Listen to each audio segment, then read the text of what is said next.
Court is calling 2022 CR 10122, State of Texas versus Kevin Robinson. Can I have parties announce for the record for the state? Gilbert Gonzalez for the state. Andrea Matos for the defense. And are you Mr. Robinson? Yes. Counsel, have you received all the discovery in this case and did you review it with your client? We have, Your Honor. Everyone, just give me a moment. I need to let them know it's extremely hot in the courtroom.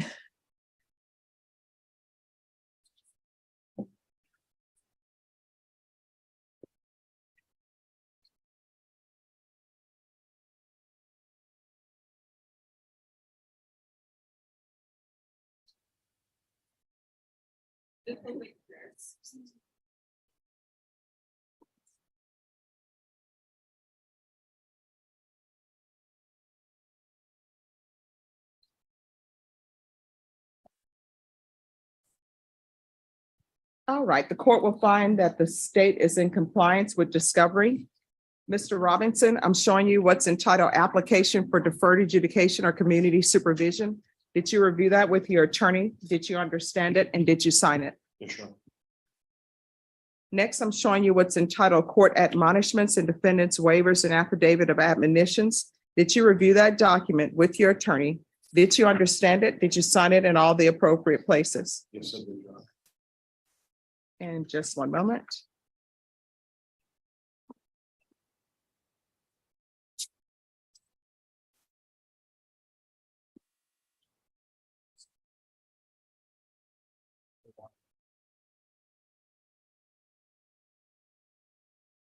Showing you the true bill of indictment. Did you review that with your attorney? Did you understand it? Counsel, do you waive the reading of the indictment? Yes, Your Honor. State, are you proceeding on the indictment as presented? Yes, Your Honor. Did you understand you're charged with the offense of assault, family choking, strangulation? That's a third-degree felony. The range of punishment is anywhere from 2 to 10 years in prison and up to a $10,000 fine. Did you understand? Yes. If you have a plea bargain agreement with the state, the court does not have to follow your plea bargain agreement. If for any reason the court doesn't follow your plea and gives you more than you bargained for, the fact that you entered a plea will not be used against you and you will be allowed to withdraw your plea. Did you understand? Yes, I do, Your Honor. Did you understand you have a right to jury trial, a right for you or your attorney to cross-examine and confront any witnesses the state would call in the right to remain silent? Yes, I do. Did you understand by entering this plea bargain agreement, you were giving up those rights? I do. And did you intend to give up those rights and enter into a plea bargain agreement in this case? Yes. Did you understand that the court would grant your application for deferred adjudication if for any reason your deferred adjudication were revoked? The court could find you guilty, sentence you up to 10 years in prison and up to a $10,000 fine. Counsel, has your client been able to provide you with any defenses? Yes, Your Honor. Do you believe he has a rational as well as a factual understanding of the charges against him? I do, Your Honor. Do you believe he's currently competent and was legally sane at the time of the offense? Yes, Your Honor. Mr. Robinson, has anyone threatened you, coerced you, or placed you in fear to get you to enter this plea? No. Has anyone promised you anything other than the plea? Are you satisfied with the way you've been represented? Very much. Are you a U.S. citizen? I am. Court will find that defendant has knowingly and voluntarily waived his right to jury trial. Showing you the plea bargain page. Did you review that with your attorney? Did you understand it? I did. According to the plea, the state is recommending deferred adjudication. There is an affirmative finding of family violence. Did you understand with an affirmative finding of family violence, you're not allowed to own or possess any weapons or ammunition? Did you understand with an affirmative finding of family violence, you're not allowed to be designated as primary custodial parent? I do. Did you understand that to be the entirety of your plea bargain agreement? State, I'm sorry, state.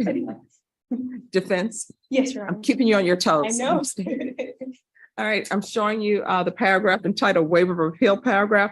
Did you review that paragraph with your attorney? Did you understand it and did you sign it in both places? Yes. I Did you understand by signing that you're waiving your right to appeal?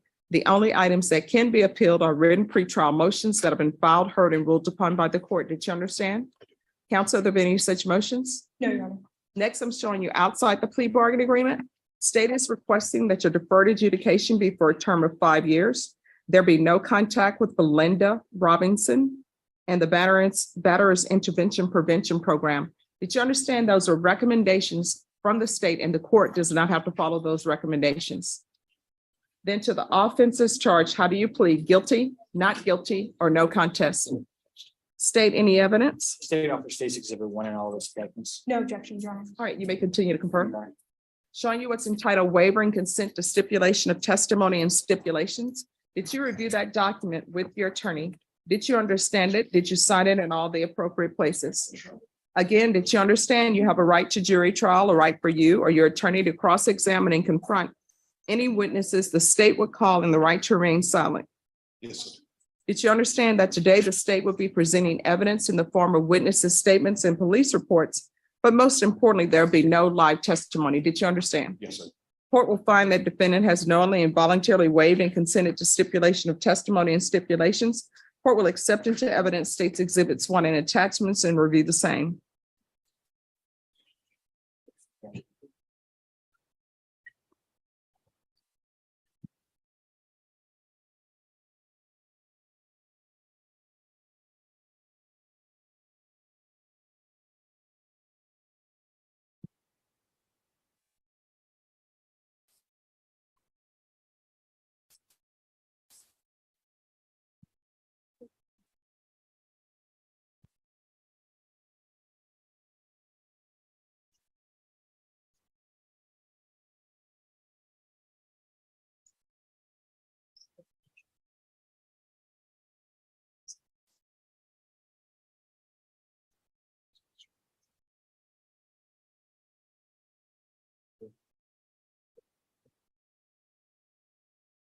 All right, after reviewing states exhibits 1 and attachments, the court will find there is sufficient evidence to find you guilty. The court will defer finding of guilt as you've applied for deferred adjudication.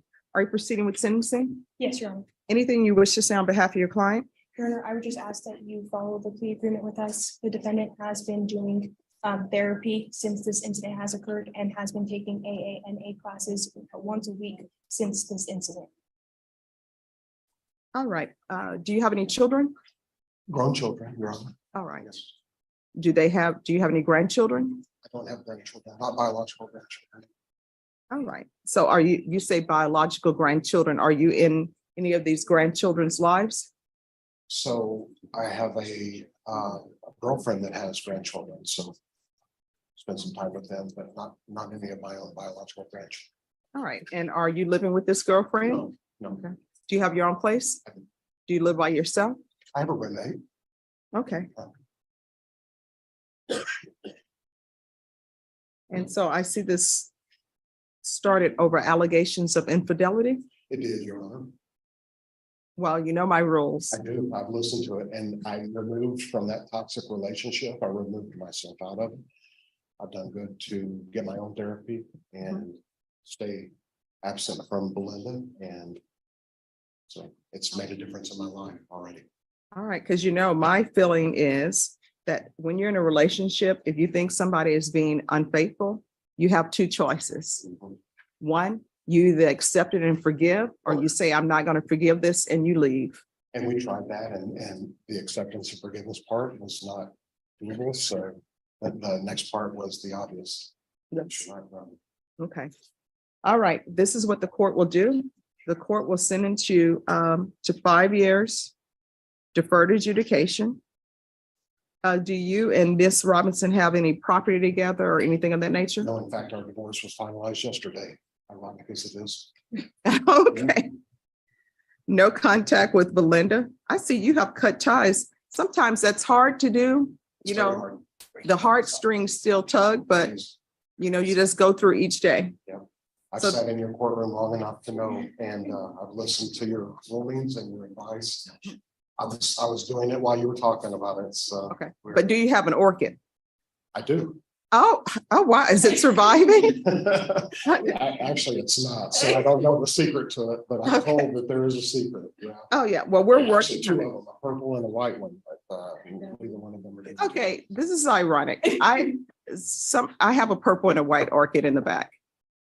The purple one is not doing great. The white one is flourishing. So we're working, everybody, and it's funny because everybody on the staff and all of the prosecutors and defense attorneys are trying to help me with it grow. So all of the purpley purple flowers have fallen off, so we're gonna see what happens.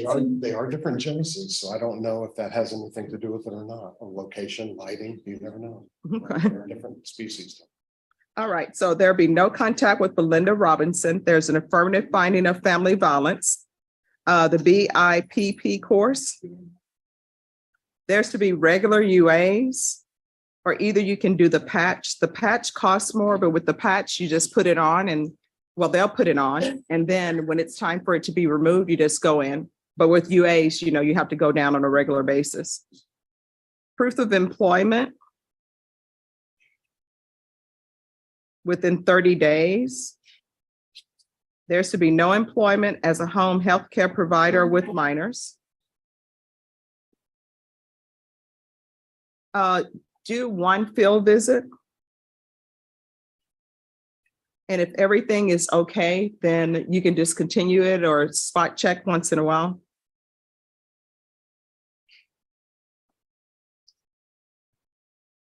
The BIPP, I've already said the BIPP course. There is to be 100 hours of community service restitution. Or you can pay $7.25 per hour to the San Antonio Food Bank. I choose the San Antonio Food Bank because they're always running low. But if there is another charity that you would like to donate to, you're more than welcome to. But before you donate to it, make sure that it's on the list that probation has. St. Jude's, is that on the list? Oh, yes, you can most definitely donate to St. Jude's. So just give the information to probation. I don't want it to be an incident with George from Seinfeld where you're donating to the human fund. See, you get that, the young people don't get that, but you know what I'm saying. Yes, don't donate to the human fund, okay? And who's aliens fan too, so I got your thing earlier with the aliens for sure. All right. Probation, is there anything else he needs? Yes, thank you. So there'll be regular reporting by Zoom or in person. Is there anything else? Probation? All right, is there anything else you need from the court in order to be successful? So, Your Honor, I think I'm doing a lot already, so whatever else I have to do. All right, and I'm not gonna order the AA or NA meetings, but if you see that that's helping you, just continue to do that, okay? I will. So, All right, I'm showing you what's entitled Trial Court Certification of Defendant's Rights to Appeal. Did you review that with your attorney? Did you understand it and did you sign it? I did, Your Honor, yes. All right, because this is a plea bargain agreement, because I followed your plea bargain agreement and because you waived your right to appeal, you do not have the court's permission to appeal. Because this is an affirmative finding of family violence, you're not allowed to own or possess any weapons or ammunition. If you have a question over what a weapon or ammunition is, you'll need to speak to your attorney. You understand? I do, yes. Your All right, we can go off the record. Thank you for always dressing appropriately for court. Honor. Well, thank you for recognizing it. Yes. You're right. All right, so I want to talk about the tattoo. Okay. So what is the tattoo about? Third eye. See, I know it's the third eye, but I was wondering, is that related to the Masons? I guess I shouldn't say that out loud. It is Illuminati. I come from a history in my family, of the Illuminati, so. Okay. I was thinking we're going to do a national treasurer thing, Nicolas Cage or something. Well, actually, through some of my therapy, I think through mindfulness and awareness, I kind of got in touch with my third eye. All right. All right. Well, good luck to you. So in this court, communication is key. If there's an issue, let probation know. If Thank you you. feel like they're not addressing it, you can always come in court and speak to me. And I think you run a very fair courtroom, Your Honor. That's been my observation, so I appreciate it. Oh, thank you so much. You made my day. Thank you. Have a good one. You have Yes. victim impact to present. The victim would like to be read for it. Okay, is she here? She's not present. So how do you want to present? She sent an email. All right, if you, If you'd like to do it now, or we can do it. if after. you can read it to him, or if you would like to give it to him to review. I'd be interested in seeing it for sure. Okay. So if you want to let him review it, but you'll need to return it to them, okay? All Okay, sure. Yeah, of course. Thank you, Your Honor. right, thank you. All right, we are back on the record on 2023 CR 0403, State of Texas versus Christopher Cantu.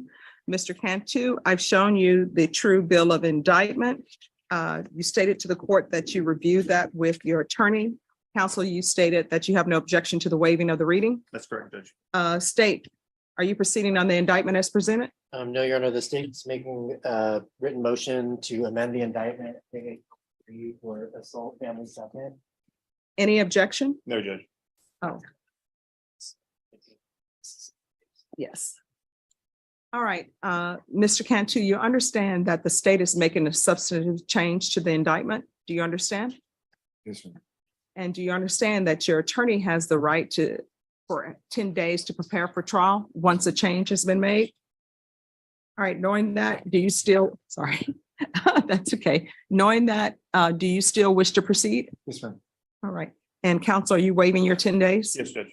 And have you represented Mr. Cantu for more than 10 days? I have. All right, then the court will grant the state's motion without objection.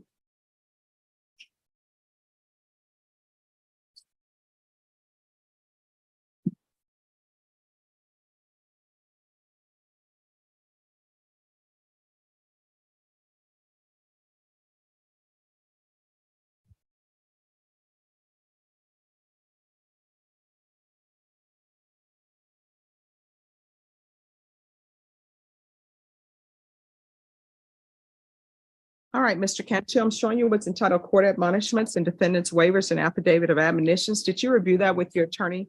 Did you understand it? Did you sign it in all the appropriate places? Yes, ma'am. Did you understand the state is proceeding on count 3 and the offense is assault family second offense? That's a 3rd-degree felony. Range of punishment is anywhere from 2 to 10 years in prison and up to a $10,000 fine. Did you understand? Yes, ma'am. If you have a plea bargain agreement with the state, the court does not have to follow your plea. If for any reason the court doesn't follow your plea and gives you more than you bargained for, the fact that you entered a plea will not be used against you and you will be allowed to withdraw your plea. Did you understand? Yes, ma'am. Did you understand you have a right to jury trial, a right for you or your attorney to cross-examine and confront any witnesses the state would call and the right to remain silent? Yes, ma'am. Did you understand by entering this plea bargain agreement, you were giving up those rights? And did you intend to give up those rights and enter into a plea in this case? Yes, ma'am. Counsel, has your client been able to provide you with any defenses? Yes, Judge. Do you believe he has a rational as well as a factual understanding of the charges against him? I do. Do you believe he's currently competent and was legally sane at the time of the offense? Yes, Judge. Mr. Cantu, has anyone threatened you, coerced you, or placed you in fear to get you to enter this plea? No, ma'am. Has anyone promised you anything other than the plea? No, ma'am. Are you satisfied with the way you've been represented? Yes, ma'am. Are you a U.S. citizen? Yes, ma'am. Court will find that defendant has knowingly and voluntarily waived his right to jury trial. Showing you the plea bargain page. Did you review that with your attorney? Yes, Did you ma'am. understand it? Yes, ma'am. According to the plea, the state is proceeding on count 3, assault family second offense. Punishment is to be assessed at 4 years in the prison. There are no applications. Did you understand that if the court finds this is affirmative finding of family violence, then you're not allowed to own or possess any weapons or ammunition? Yes, ma'am. And did you understand with an affirmative finding of family violence, you're not allowed to be designated as primary custodial parent?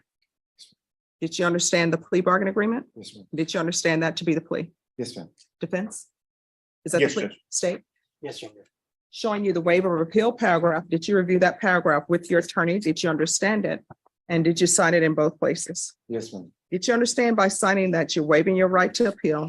The only items that can be appealed are written pretrial motions that have been filed, heard, and ruled upon by the court. Did you understand? Yes, ma'am. Counselor, have there been any such motions? No, Judge. Then to the offenses charged, how do you plead? Guilty, not guilty, or no contest?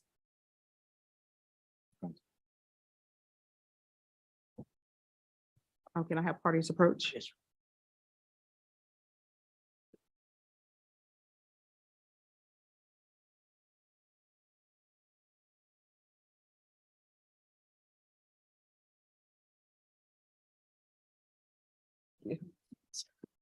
That's okay.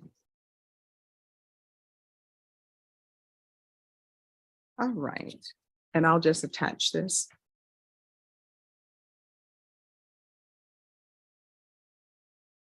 All right, state, any evidence to support the defendant's plea? Yes, Your Honor. State offers State Exhibit 1 and 2. No objection, Judge. All right, Mr. Cantu, I'm showing you what's entitled waiver and consent to stipulation of testimony and stipulations. Did you review that document with your attorney? Did you understand it? And did you sign it in all the appropriate places? Yes, ma'am. Again, did you understand you have a right to jury trial, a right for you or your attorney to cross-examine and confront Any witnesses the state would call in the right to remain silent? Yes, ma'am. Did you understand that today the state will be presenting evidence in the form of witnesses' statements and police reports, but most importantly, there will be no live testimony? Did you understand? Yes, ma'am. Court will find that defendant has knowingly and voluntarily waived and consented to stipulation of testimony and stipulations. Court will accept it to evidence states exhibits 1 and attachments and review the same. Oh, and states you may be excused to continue to confer. Thank you.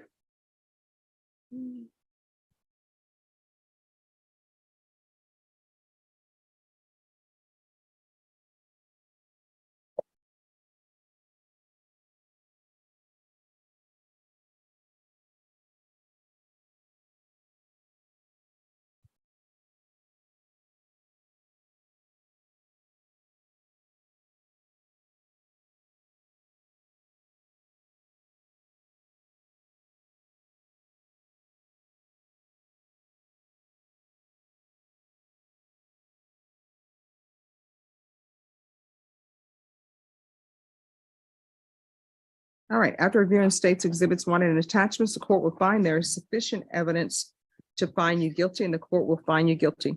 Are you proceeding with sentencing? Yes, Judge. Anything you wish to say on behalf of your client? No, Judge. All right. Court will sentence you to 4 years in the prison. Give you credit for any time served. There's an affirmative finding of family violence. There's to be no contact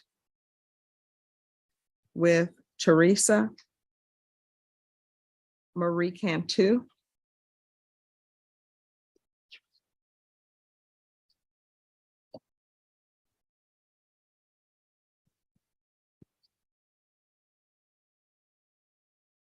All right, is there anything else with regards to sentencing? No, Judge. Showing you what's entitled trial court certification of defendant's rights to appeal. Did you review that with your attorney? Did you understand it? And did you sign it? Yes, ma'am. Because this is a plea bargaining agreement, because I followed your plea bargaining agreement, and because you waived your right to appeal, you do not have the court's permission to appeal. Because this is a felony conviction and affirmative finding of family violence, you're not allowed to own or possess any weapons or ammunition. If you have a question over what a weapon or ammunition is, you'll need to speak to an attorney. You understand? Yes, ma'am.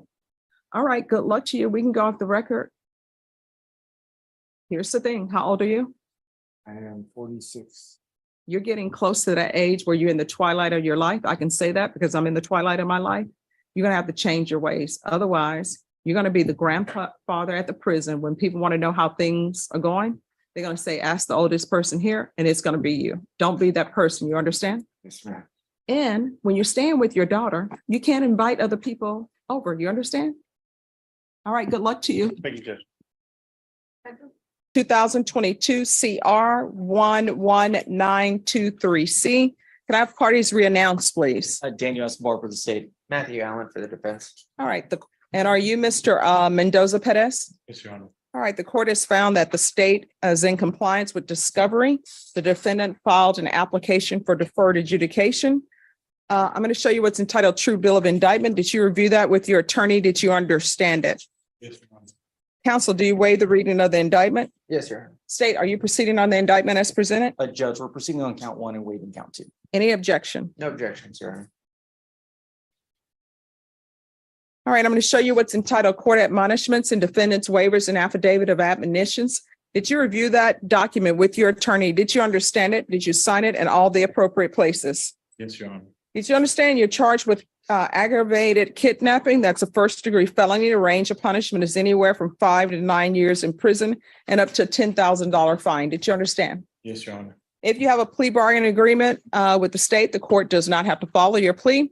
If for any reason the court does not follow your plea and gives you more than you bargained for, the fact that you entered a plea will not be used against you, and you will be allowed to withdraw your plea. Did you understand? Yes, Your Honor. Did you understand you have a right to jury trial, a right for you or your attorney to cross-examine and confront any witnesses the state would call in the right to remain silent?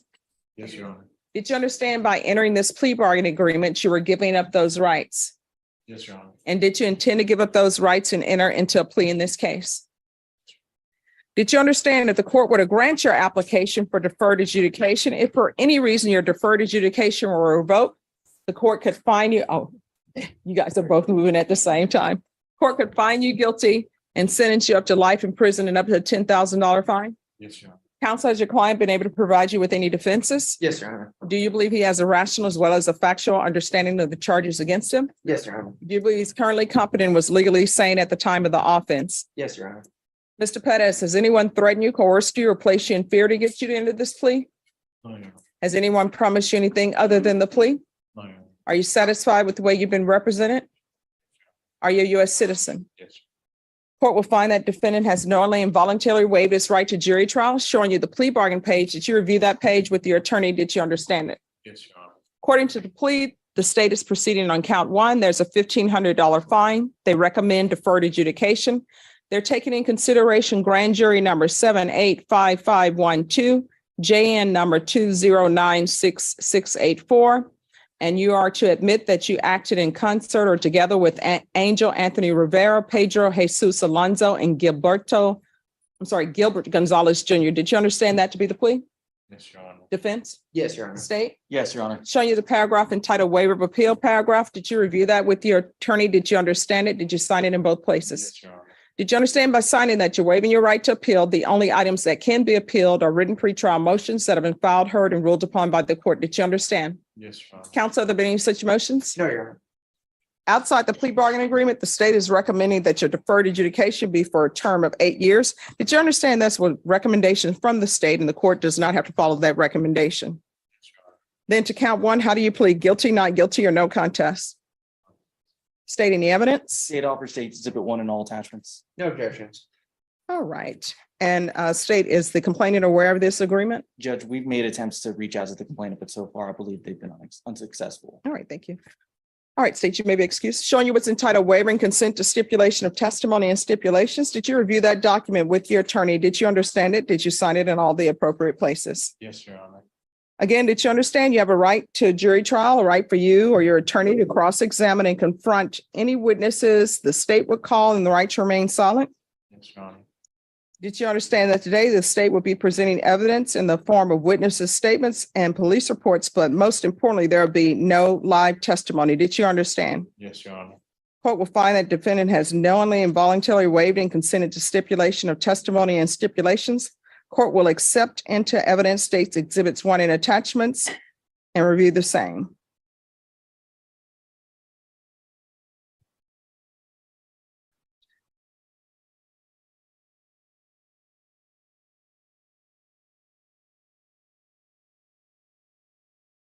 After reviewing states exhibits 1 and attachments, the court will find there is sufficient evidence to find you guilty. Court will defer finding of guilt as you've applied for deferred adjudication. Are we proceeding with sentencing? Yes, Your Honor. Anything you wish to say on behalf of your client?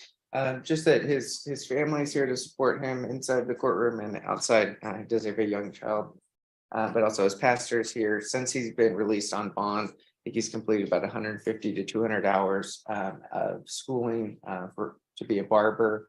He's continuing to do that. We think that he's on track to continue what he's done while he's been on bond, and we would just ask the court to follow the plea bargain. How old is your child? He's 6 months.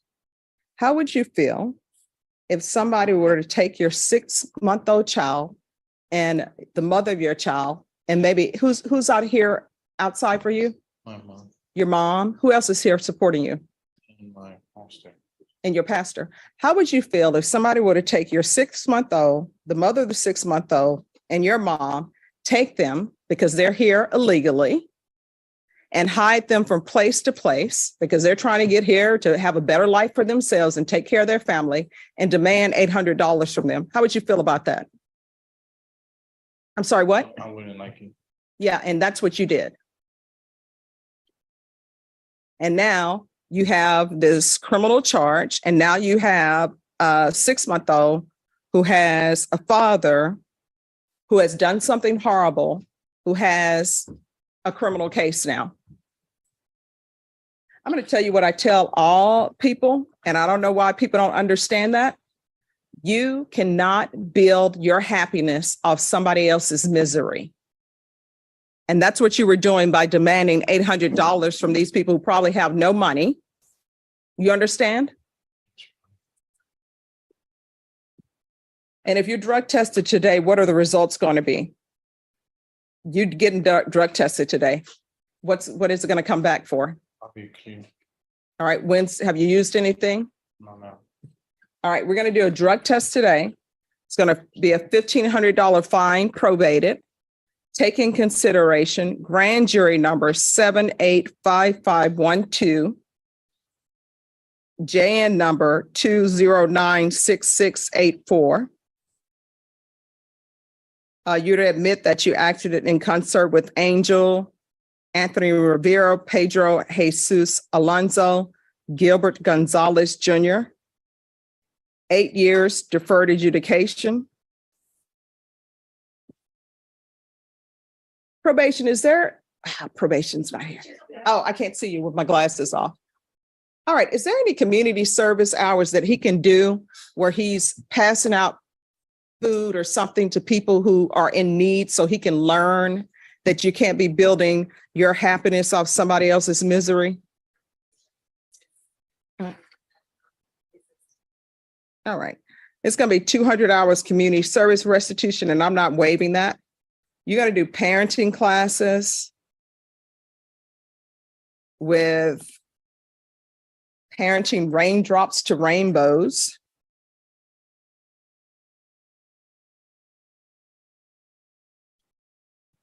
Proof of employment within 30 days. There's to be no employment as a home healthcare provider or with minors. Regular UAs. Regular reporting by Zoom or in person. Field visits. 1 time per month until further notice.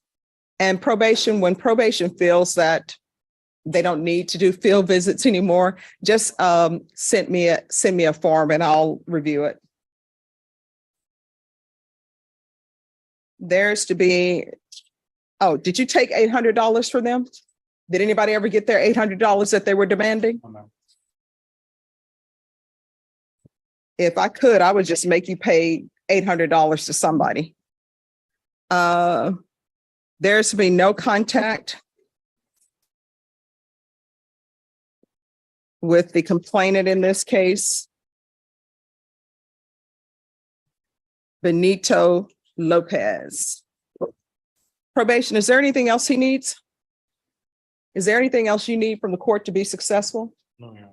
I'm going to show you what's entitled Trial Court Certification of Defendant's Rights to Appeal. Did you review that document with your attorney? Did you understand it? And did you sign it? Yes, Your Honor.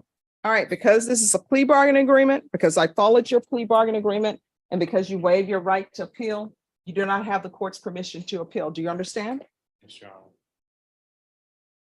Oh, and I'm so sorry. There is an affirmative finding of deadly weapon. All right, we can go off the record. You're going to have to start making better decisions.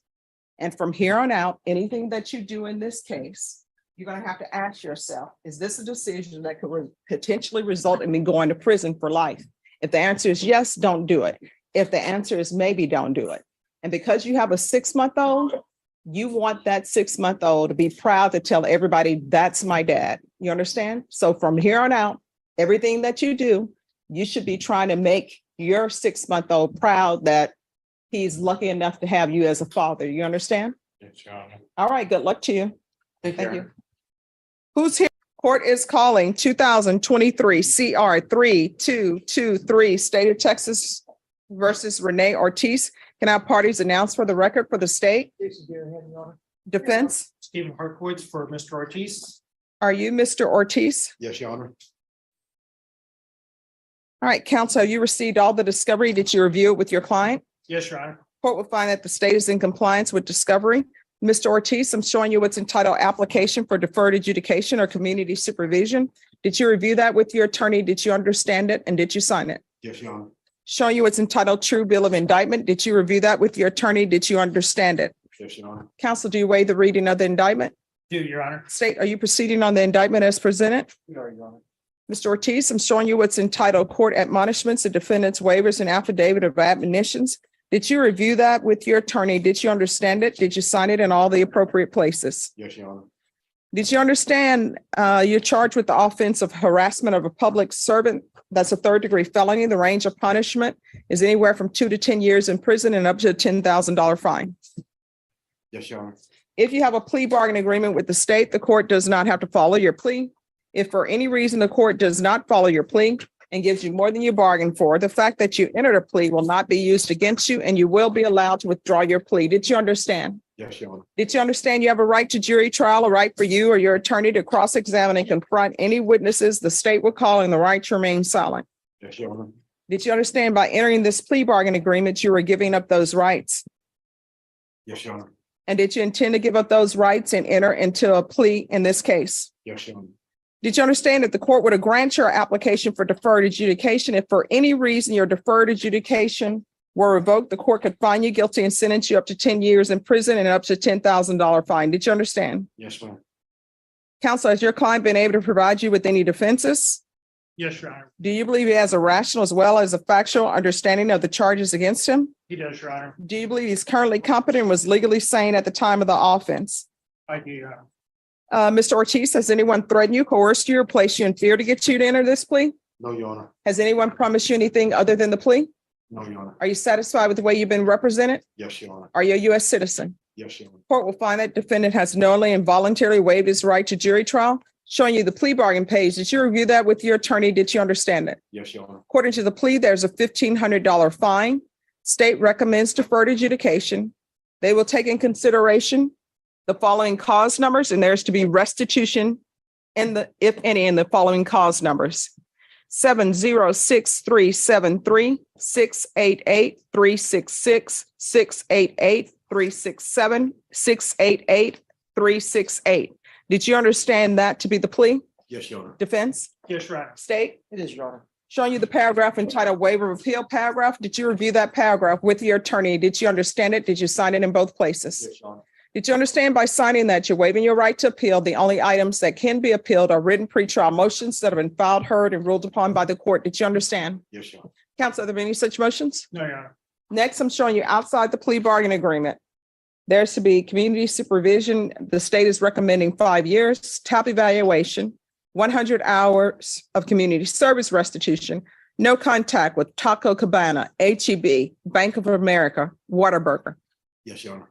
I'm from the South, Louisiana. I know it's Whataburger, but I say Whataburger. So you're not to have any contact with those places. Did you understand? Yes, Your Honor. Then to the offenses charged, how do you plead? Guilty, not guilty, or no contest?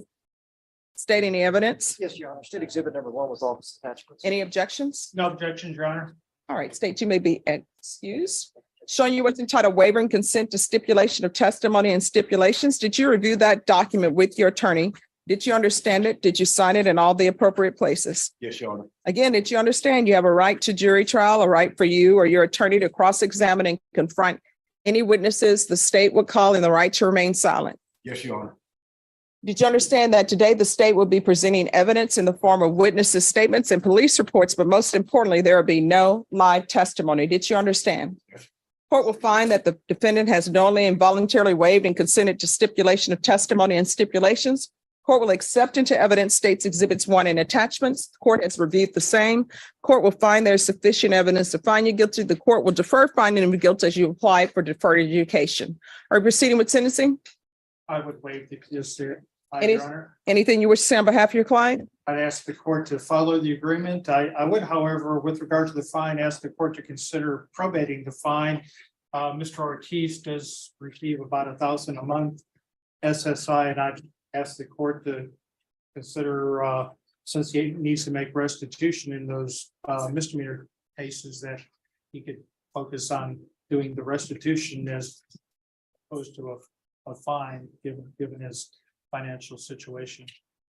Also, I think it would probably be appropriate for probation to maybe consider, although I believe he's, competent, that he does have some mental health issues, that perhaps he should be, assessed for maybe a mental health caseload for his probation. All right, why are you receiving SSI? Schizoaffective. All right, but you should know not to spit on people. Nobody wants to be spit on. That's true, Your Honor. So were you taking medications or no? No, I wasn't on medication at the time. What, are you on medications now? Yes, I am. So if you're released, where will you be living? I would first be living, probably be apartment somewhere down on Fredericksburg. What do you mean you'll probably be living there? Is somebody else living there? They're allowing you to stay with them? A friend of mine will let me stay there, yes, but it's just part-time. But Does this friend know that they're going to be letting you live with them part-time? I'm gonna get my own place. Yeah, but do they know? No, man. Okay. All right, $1,500 fine probated, taking consideration and restitution in 706-373, 688-366, 688-367, 688-368, 5 years deferred adjudication, no contact with Whataburger, Bank of America, HEB, Taco Cabana, 100 hours of community service restitution. How old are you? 50, Do you have any children? no. Okay, well, that may be for the best until you get your life together. Yes, Your Honor. There's to be regular reporting by Zoom or in person, MIC evaluation. I'm going to want field visits. One time per month. Probation, that'll be until the MIC evaluation is completed. Proof of employment or SSI within 30 days of release. There's to be no employment as a home health care provider or with minors. He can do the MIC evaluation out of custody. If you miss that appointment, you're going right back into custody. Do you understand? Yes, Your Honor, I won't miss. All right, probation. Is there anything else he needs? Your Honor, if you want regular UA, Yes. nothing else. All right, anything else you need from the court to be successful? No, Your Honor, thank you so much, Your Honor. You're welcome. I'm showing you what's entitled Trial Court Certification of Defendant's Rights to Appeal. Did you review that with your attorney? Did you understand it? And did you sign it? Yes, Your Honor. Because this is a plea bargain agreement, because I followed your plea bargain agreement, and because you waive your right to appeal, you do not have the court's permission to appeal. Do you understand? Yes, Your Honor. All right, good luck to you we're off the record. To be successful on probation in this court, communication is key. If there's an issue, talk to your probation officer. If for any reason you feel like the issues are not being addressed, you can come back to court and we'll see what's going on. Okay, Your Honor. All right, thank you. Thank you, ma'am. All right, the court is calling 2022 CR 10754, State of Texas versus Epifano Mercado. Can I have parties announced for the record for the state? Ruben Herrera for the state. Defense. Callahan for defense. And are you Mr. Mercado? Yes, ma'am. Counsel, are there any applications in this case? No, Your Honor. All right, probation, no application. All right, counsel, have you received all the discovery in this case and did you review it with your client? Yes, Your Honor. Court will find that the state is in compliance with discovery. Mr. Mercado, I'm going to show you what's entitled True Bill of Indictment. Did you review that with your attorney? Did you understand it? Yes. Counsel, do you waive the reading of the indictment? Yes, Your Honor. State, are you proceeding on the indictment as presented? Your Honor, we're proceeding as to count one, waiving and abandoning all of the counts. And are you proceeding on the repeater? No, Your Honor. Any objection? No, Your Honor.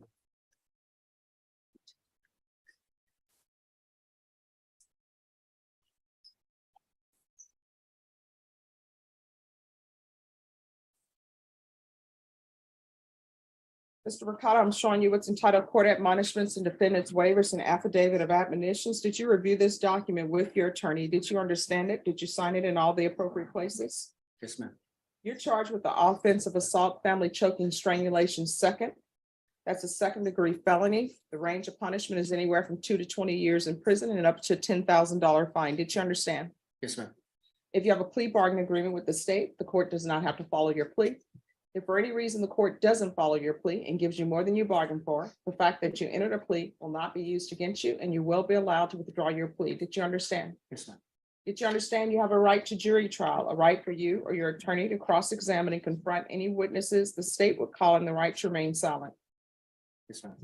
Did you understand by entering this plea bargain agreement, you were giving up those rights? Yes, ma'am. Did you intend to give up those rights and enter into a plea in this case? Yes, ma'am. Counsel, has your client been able to provide you with any defenses? Yes, Your Honor. Do you believe he has a rational as well as a factual understanding of the charges against him? I do, Your Honor. Do you believe he's currently competent and was legally sane at the time of the offense? I do, Your Honor. Mr. Mercado, has anyone threatened you, coerced you, or placed you in fear to get you to enter this plea? No, ma'am. Has anyone promised you anything other than the plea? No, ma'am. Are you satisfied with the way you've been represented? Yes, ma'am. Are you a U.S. citizen? Yes, ma'am. Court will find that defendant has knowingly and voluntarily waived his right to jury trial. Showing you the plea bargain page. Did you review that with your attorney? Did you understand it? Yes, ma'am. According to the plea bargain agreement, the state is proceeding on count one. They're asking that your punishment be assessed at 7 years in the prison. They will take in consideration County Court Cause number 691-509. There's an affirmative finding of family violence. There's to be no contact with Pearl, P-E-A-R-L, Levry, L-E-V-R-I-E. Your Honor, I'm sorry to interrupt. That I believe was a typo on my end. It should be victim Lois Pena. I can correct that. Oh, that's a big. It is. I think I might have been confused on the case. All right, there's to be no contact with Lois Pena. Did you understand? Yes, ma'am. Did you understand with an affirmative finding of family violence, you're not allowed to own or possess any weapons or ammunition? Yes, ma'am. Did you understand with an affirmative finding of family violence, you're not allowed to be designated as primary custodial parent? Yes, ma'am. Did you understand that to be your plea bargain agreement? Yes, ma'am. Defense, Yes, ma'am. state, Yes, Your Honor. showing you the paragraph entitled waiver of appeal paragraph. Did you review that paragraph with your attorney? Did you understand it? Did you sign it in both places? Did you understand by signing that you're waiving your right to appeal? The only items that can be appealed are written pretrial motions that have been filed, heard, and ruled upon by the court. Did you understand? Yes, ma'am. Counsel, have there been any such motions? No, Your Honor. Then to the offenses charged in count one, how do you plead? Guilty, not guilty, or no contest? No contest. State any evidence? State Office States Exhibit 1 and all of its attachments. No objection. And state, have you talked to the complainant in this case? We have, Your Honor. And is she aware of this plea? She is. All right, Mr. Mercado, I'm showing you what's entitled wavering consent, and state you may continue to confirm. Thank you. Showing you what's entitled wavering consent to stipulation of testimony and stipulations. Did you review that document with your attorney? Did you understand it? And did you sign it in all the appropriate places? Yes, ma'am. Again, did you understand you have a right to jury trial, a right for you or your attorney to cross-examine and confront any witnesses the state will call, and the right to remain silent? Yes, ma'am. Did you understand that today the state will be presenting evidence in the form of witnesses' statements and police reports, but most importantly, there will be no live testimony? Did you understand? Yes, ma'am. Court will find that defendant has knowingly and voluntarily waived and consented to stipulation of testimony and stipulations. Court will accept into evidence states exhibit 1 and attachments and review the same.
After reviewing states exhibits 1 and attachments, the court will find there is sufficient evidence to find you guilty. The court will find you guilty.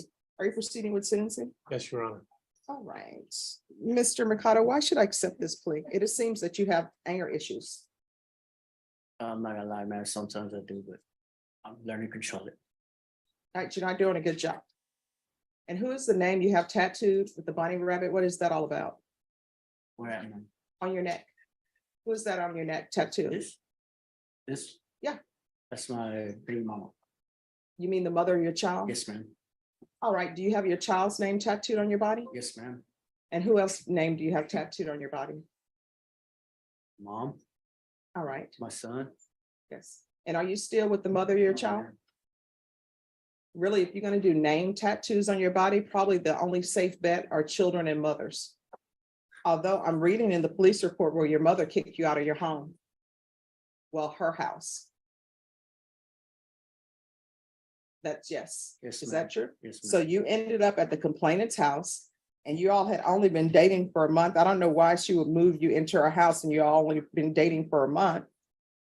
And do you realize that on this day, you ruined her child's date for that day?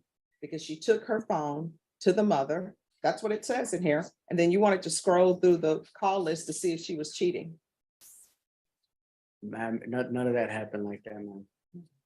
Well, here's the thing about relationships. If you think someone is cheating on you, there's no need to do any investigation. Obviously, there's trust issues in the relationship. So you have a choice. Either you leave because somebody's cheating on you, or either you accept it. Now, I know you were in a situation of not leaving because you had no place to go because your mother had kicked you out. Ma'am, I had places to go, ma'am, and it did not happen like that. Well, I mean, you still committed a family violence. You need to find a place of your own, get into a relationship with yourself. And then once you are where you want to be, then maybe, and work on yourself, then maybe you can be in a relationship with somebody else because you're not ready. It's the truth of the matter. You need to get your own place. And I always tell people to get an orchid. And you know why I say get an orchid? I take these cases seriously, but for relationships, an orchid is a good plant to have. You know why? Because when you get them from the store, they have all the flowers on them. They're beautiful, they're great. And you get them home and then the blooms fall off and you can't get the bloom again. And orchids, you got to put them in the right amount of sunlight, water them the right way. You need not be in a relationship until you can get an orchid and get it to bloom again, because orchids take patience. Do you understand? Yes, ma'am. All right, and I know you have attitude with me, but I'm telling you the truth. When you move in with somebody and it's not your place, you really don't have a place to call home. I'm going to find you guilty, sentence you to 7 years in the prison, give you credit for any time served, take in consideration County Court Cause number 691509. There's an affirmative finding of family violence. There's to be no contact with Lois Pena. You understand? Yes, ma'am. Showing you what's entitled trial court certification of defendant's rights to appeal. Did you review that with your attorney? Did you understand it? And did you sign it? Yes, ma'am. Because this is a plea bargaining agreement, because I followed your plea bargaining agreement, and because you waived your right to appeal, you do not have the court's permission to appeal. Because this is an affirmative finding of family violence, because it's a felony conviction, you're not allowed to own any weapons or ammunition. If you have a question of what a weapon and ammunition is, you'll need to speak to an attorney. Do you understand? Yes, ma'am. All right, good luck to you. We can go off record. How many children do you have? 3 men, What are they, boys, girls? 2 girls, 1 boy. All right, how old are they? 18, 15, and 9. All right. 15-year-old girl or boy? Girl. 9-year-old girl or boy? Boy. And the other one is a boy or girl? All right, let me explain something to you. And this is what people don't realize when they're in relationships. Children imitate what they see. So you have a daughter, and I know you don't want anybody putting their hands on your daughter in anger, do you? No. Let me just tell you, with girls, when they see their father, who they think loves their mother, do that, they assume that's the way you show love. So they end up in a relationship with somebody who's just like you, who will put their hands on them, and you'll be all upset. And boys, when they see their father doing that, they will think, oh, this is how we show love. And they may end up with somebody who has a father or a brother or somebody who's not going to tolerate that. You understand? Yes, ma'am. So you're going to have to be a better example for your daughter and a better example for your son. You understand? Yes, ma'am. All right, good luck to you. Thank you. You're Thank you, welcome. Judge. Court is calling 2022 CR 9291 State of Texas versus Sergio Martinez Garcia. Can I have parties announced for the record for the state? Jason Garrett, Your Honor. Defense? Melissa Christian. And are you Mr. Garcia? Yes, Your Honor. Counsel, have you received all the discovery and did you review it with your client? I have, yes. Court will find that the state is in compliance with discovery and probation. This is not an application. Oh, I am so sorry. It is, Judge. It's deferred and I did not have him. Okay. State is recommending deferred. Oh, I did. That is my fault, Judge. All right, this is an application. Yes, it is, Your Honor. I can fix that right now. All right, I'm showing you what's entitled True Bill of Indictment. Did you review that with your attorney? Did you understand it? Yes, sir. Counsel, do you waive the reading of the indictment? We do, Judge. State, are you proceeding on the indictment as presented? Yes, we are, Your Honor. Mr. Garcia, are you requesting the court consider an application for deferred adjudication? Yes, sir. And did you review that with your attorney? Did you understand it? Yes, sir. I'm going to show you what's entitled Court Admonishments of Defendants Waivers and Affidavit of Admonitions. Did you review that with your attorney? Did you understand? Yes, yes, Your Honor. Did you sign it in all the appropriate places? Yes, Your Honor. Did you understand you're charged with the offense of aggravated robbery? That's a first-degree felony. Yes, The sir. range of punishment is anywhere from 5 to 99 years or life in prison and up to $10,000 fine. Yes, Your Honor. If you have a plea bargain agreement with the state, the court does not have to follow your plea.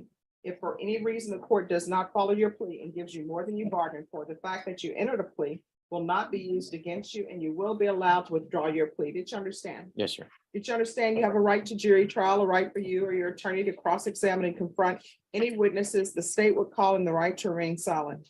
Yes, Your Honor. Did you understand by entering this plea bargain agreement, you were giving up those rights? Yes, Your Honor. And did you intend to give up those rights and enter into a plea in this case? Yes. Did you understand if the court were to grant your application for deferred adjudication, if for any reason your deferred adjudication were revoked, the court can find you guilty, sentence you up to life in prison and up to $10,000 fine? Yes, Your Honor. Counsel, has your client been able to provide you with any defenses? He has, Judge. Do you believe he has a rational as well as a factual understanding of the charges against him? I do believe. Do you believe he's currently competent and was legally sane at the time of the offense? Yes, Judge. Mr. Garcia, has anyone threatened you, coerced you, or placed you in fear to get you to enter this plea? No, Your Honor. Anyone promised you anything other than the plea? No. Satisfied with the way you've been represented? Yes, Your Honor. Are you a U.S. citizen? Yes, Your Honor. Court will find that defendant has knowingly and voluntarily waived his right to jury trial. Showing you the plea bargain page. Did you review that with your attorney? Did Yes, you understand it? Yes, Your Honor. According to the plea bargain agreement, there's a $2,500 fine, affirmative finding of deadly weapon. State recommends deferred adjudication. There's to be restitution of $650 to Victoria Lopez. Did you understand that to be the plea? Yes, Your Honor. State Yes, you are. defense. Yes, Judge, but they're also taking into consideration a second offense. That is correct. Was it not marked on the judge? Sorry about that.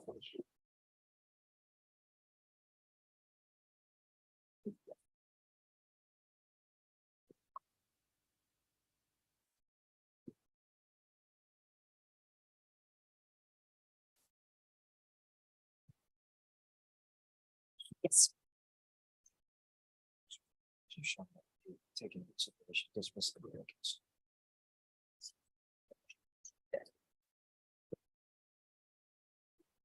Perfect. Thank you. Oh, no problem. And the state is taking into consideration 2022 CR 9433. Does everyone understand that to be the plea state? Yes, Your Honor. Mr. Garcia, Yes, Your Honor. defense. Yes, Judge. Showing you the paragraph entitled waiver repeal paragraph. Did you review that paragraph with your attorney? Did you understand it? Did you sign it in both places? Yes, Your Honor. Did you understand by signing that you're waiving your right to appeal? The only items that can be appealed are written pretrial motions that have been filed, heard, and ruled upon by the court. Did you understand? Yes, Your Honor. Counsel, are there any such motions? Motions were filed, Judge, but nothing ruled upon. Showing you what's outside the agreement, the state is requesting that your deferred adjudication be for a term of 10 years. There'll be a TAP evaluation, 250 hours community service restitution, no contact with Victoria Lopez, Asia Janae, Asiajnea, Messingel, Charletta, CHARS. Oh, my reading is just off. It's a tough. That is correct. CHARLSETTA, Messingel. All right, did you understand those are recommendations from the state and the court does not have to follow those recommendations? Yes, Your Honor. Then to the offense as charged, how do you plead? Guilty, not guilty, or no contest? No contest. State any evidence? Yes, Your Honor. State exhibit number 1 with all attachments. We have no objections. Right, and state, have you spoken to the complainants? We have previously done. And they are aware of the agreement? Most. Okay. All right, Mr. Garcia, I'm showing you what's entitled waiver and consent to stipulation of testimony and stipulations. Did you review that document with your attorney? Did you understand it? Did you sign it in all the appropriate places? Yes, sir. Again, did you understand you have a right to a jury trial, a right for you or your attorney to cross-examine and confront any witnesses the state would call in the right to remain silent? Yes, sir. Did you understand that today the state will be presenting evidence in the form of witnesses' statements and police reports, but most importantly, there will be no live testimony? Yes, sir. Court will find that defendant has knowingly and voluntarily waived and consented to stipulation of testimony and stipulations. Court will accept into evidence states exhibits 1 and attachments and review the same.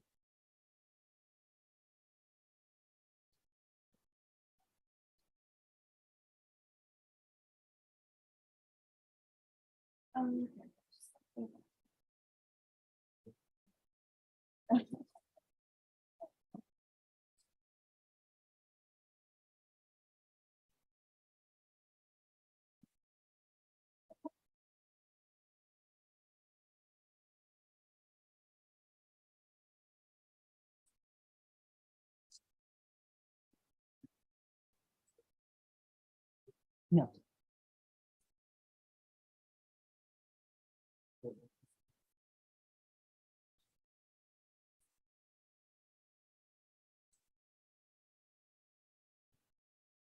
All right, after reviewing states exhibits 1 and attachments, the court will find there's sufficient evidence to find you guilty. The court will defer finding you guilty as you apply for deferred adjudication. Are you proceeding with sentencing? Yes, Judge. Anything you wish to say on behalf of your client? Judge, we have had this case on the docket for a while. Garcia has been in jail for a while. As much as I would like to take credit for this incredible plea bargain deal, this has been a conference of the parties, and this is the appropriate outcome that we think should be found in this case, and we're asking you to follow the plea bargain. All right, anything you wish to say, Mr. Garcia?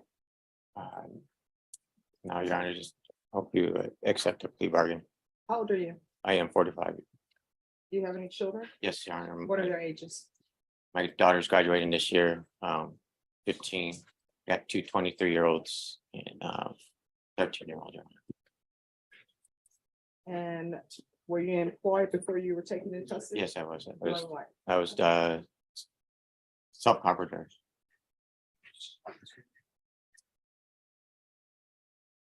All right, do you have a place to stay if you're released? Yes, Your Honor. All right, I'm going to tell you what I told the last gentleman who's here. When someone owes you money, you need to call the police or either file a civil suit, depending on how the money is owed. If it's, I loaned them money, then you need to file a civil suit. Do you understand? Yes, Your Honor. And let me explain to you something about money, and this will help people. Unless you have a contract that you have somebody sign saying, this is the payment plan you're on, this is the way you're gonna pay it, and this is what I want for collateral. What you need to realize when you loan people money, if you get it back, great. If you don't get it back, you let it go. And guess what? You learn, never loan that person money again. Yes, Your Honor. Because now, guess what? Maybe that person still owes you money, but you're spending more money because you're gonna have to spend money on probation and all the things that's related to being on probation or having a criminal charge. Do you understand? Yes, Your Honor. And have you been enjoying staying at the Bear County Jail? Oh, Your Honor. And I don't know, do they still feed the bologna? with I'm pretty mustard sure they and do. bread? Yeah. All right, this is what the court is gonna do. The court is gonna sentence you to 9 years deferred adjudication. There's a $2,500 fine that will be probated. Taking consideration 2022 CR 9433. Now you owe her money and she still owes you money. So restitution of $650 to Victoria Lopez. 250 hours of community service restitution. I'm gonna order parenting classes with Triple P. Once he's completed parenting classes, the community service hours will be deemed satisfied. Thank you, Judge. Proof of employment within 30 days. There's to be no employment as a home healthcare provider or with minors. There's to be no contact with Victoria Lopez, Asia Janae Massengale. I'm sorry, Massengale. And Charlesetta Massengale. You know, with her name being Charlesetta, I bet you her father's name is Charles. It is actually. Oh, it is? See, look at me doing detective work. There has to be regular reporting by Zoom or in person. Regular UAs, make sure you test for alcohol. Field visits. We'll do one time per month for 3 months. Then thereafter at probation's discretion. And I'm gonna want 90 sober meetings in 90 days. And a TAP evaluation that can be done out of custody. If TAP evaluation is recommended inpatient treatment, we'll start with supportive outpatient treatment. And there is an affirmative finding of a deadly weapon. The reason I'm asking for you to do the sober meetings is because the complainant said that you were highly intoxicated when you came over. Oh, did you ever get the collectible baseball back? Baseball? No, Your Honor. See. Your attorney probably can tell you how to get that back. Probation, is there anything else you need? Is there anything else you need from the court to be successful? No, Your Honor. Showing you what's entitled trial court certification of defendant's rights to appeal. Did you review that document with your attorney? Did you understand it and did you sign it? Yes, Your Honor. Because this is a plea bargaining agreement, because I followed your plea bargaining agreement, and because you know your right to appeal, you do not have the court's permission. Do you understand? Okay. All right, off the record, in this court, if you want to be successful on probation, communication is key. Yes, sir. So if there's an issue, speak to your probation officer. If you feel they're not addressing it, you can come to court and I'll see what the issue is. I'm here from Monday through Friday, okay? Yes, Your Honor. All right, good luck to you. Thank you. May we be excused, Judge? Yes. Thank you. Thank you. All right, the court is calling 2022 CR 5275, State of Texas versus Michael Juan Montoya. Could I have parties approach and announce for the record for the state? Jason Garahan, Your Honor. Defense? Matthew Allen for Mr. Montoya. Have both parties, are you Mr. Montoya? Yes, sir. Have both parties had a chance to review the PSI report, state? Yes, Your Honor. Defense? Yes, Your Honor. Any objections to the PSI report, state? No, Your Honor. Defense? No, Your Honor. Any witnesses, state? None from the state, Your Honor. Defense? Yes, Your Honor. And who is your witness? The first witness is Serenity Montoya. All right, Serenity Montoya, if you can come forward, please.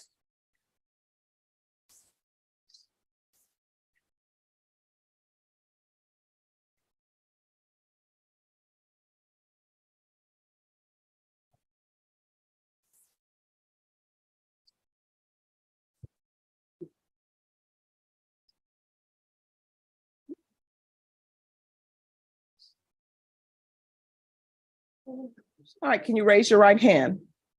Do you solemnly swear or affirm the testimony you give will be the truth and nothing but the truth, so help you God? Yes, ma'am. Lower your hand, state your name for the record. Serenity Montoya, SERENITYMONTOYA.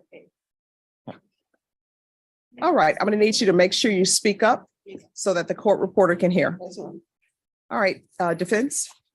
All right, Serenity, how old are you? I'm 18 years old. Okay.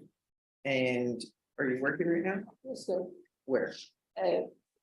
Comfort and as a housekeeper and a laundry attendant. Okay. What city do you live in? 720 Texas. How do you know Michael Montoya? Michael Montoya is my brother. How old is he? 21. Right. And you know why we're here today, right? Yes, sir. Okay. And you've been in court with Michael through this process? Yes. Now, while the incident happened, you weren't at the house, is that right? No, sir. All right. But did you see Michael that day or the day prior? Describe how he was. Michael just felt like everybody was out to get him. never wanted to go nowhere else. He just felt like everybody was out to hurt him. Did you, right before this happened, did you guys go get something to eat? Yes. Was We there- did dinner earlier that day before all this Mr. happened. Garahan. I took Michael, me and Michael, I went to Panda Express. I remember we were there, gonna order food, then we're about to get out. He like hesitated to get out. And I asked him the reason why he was hesitant to get out the car to go eat. That we're talking to people, so then we're putting like telling them poison his food. I'm sorry, I can't hear what you're saying. I mean, he thought we were associating with the worker, telling them like that we're poisoning to poison his food. I don't know. Okay, and just to be clear, were you doing that? No, Okay, I don't know. right. She can't hear. Okay, just try to, it's okay, take a deep breath and then just try to enunciate and you can speak slowly, okay? Okay, just to be clear, you weren't doing that. No, sir. Now, tell me about Michael growing up. He was a regular boy. I mean, like, he loves sport. Like I don't know. Me and Mike had he was my best friend. My brother, hard.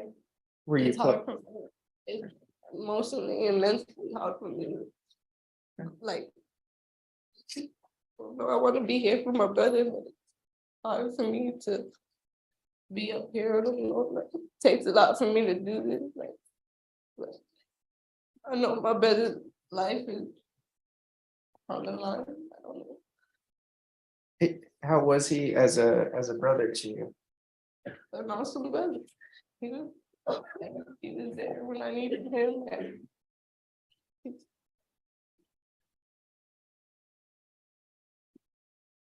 Would he look out for you? yes. And I would even, he was always there. I don't even have to call him up, but he was there.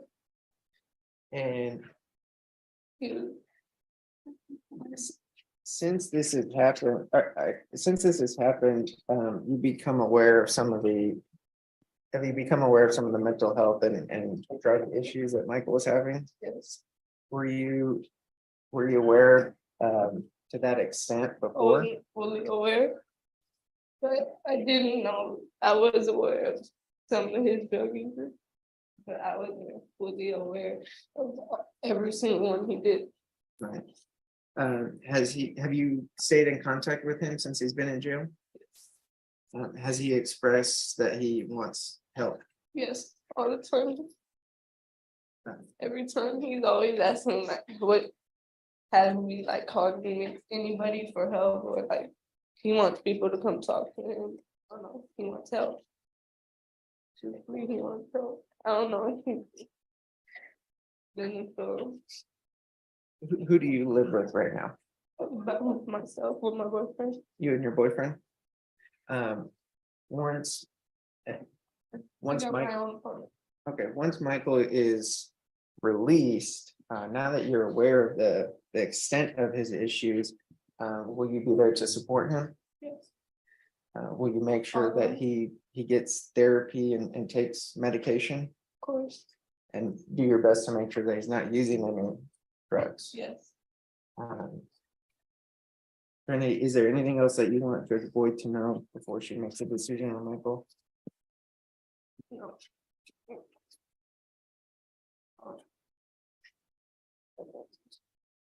When you like leave me see, my brother was also like he like my just show like any leniency for him. Like he was awesome. He like I've seen like mentally, like emotionally. All right, so here's the issue. The court reporter cannot hear what you're saying. So I understand that this is a rough time for everyone involved and that everyone is distraught. But if the court reporter cannot hear what you're saying, then she can't take it down, which means it's just like it didn't happen. Okay? Ask you, so any leniency with my brother? Even also brother. I I'm sorry, know you're gonna have to talk louder. That wasn't him at heart. It's not something he would do. He doesn't mean it. He does show remorse for what he's done. Yeah. All right. Thank you. Any questions? No, Your Honor. All right, thank you for coming. Next, sorry, And who's the next witness? Michelle Hernandez. Michelle Hernandez. Michelle Hernandez.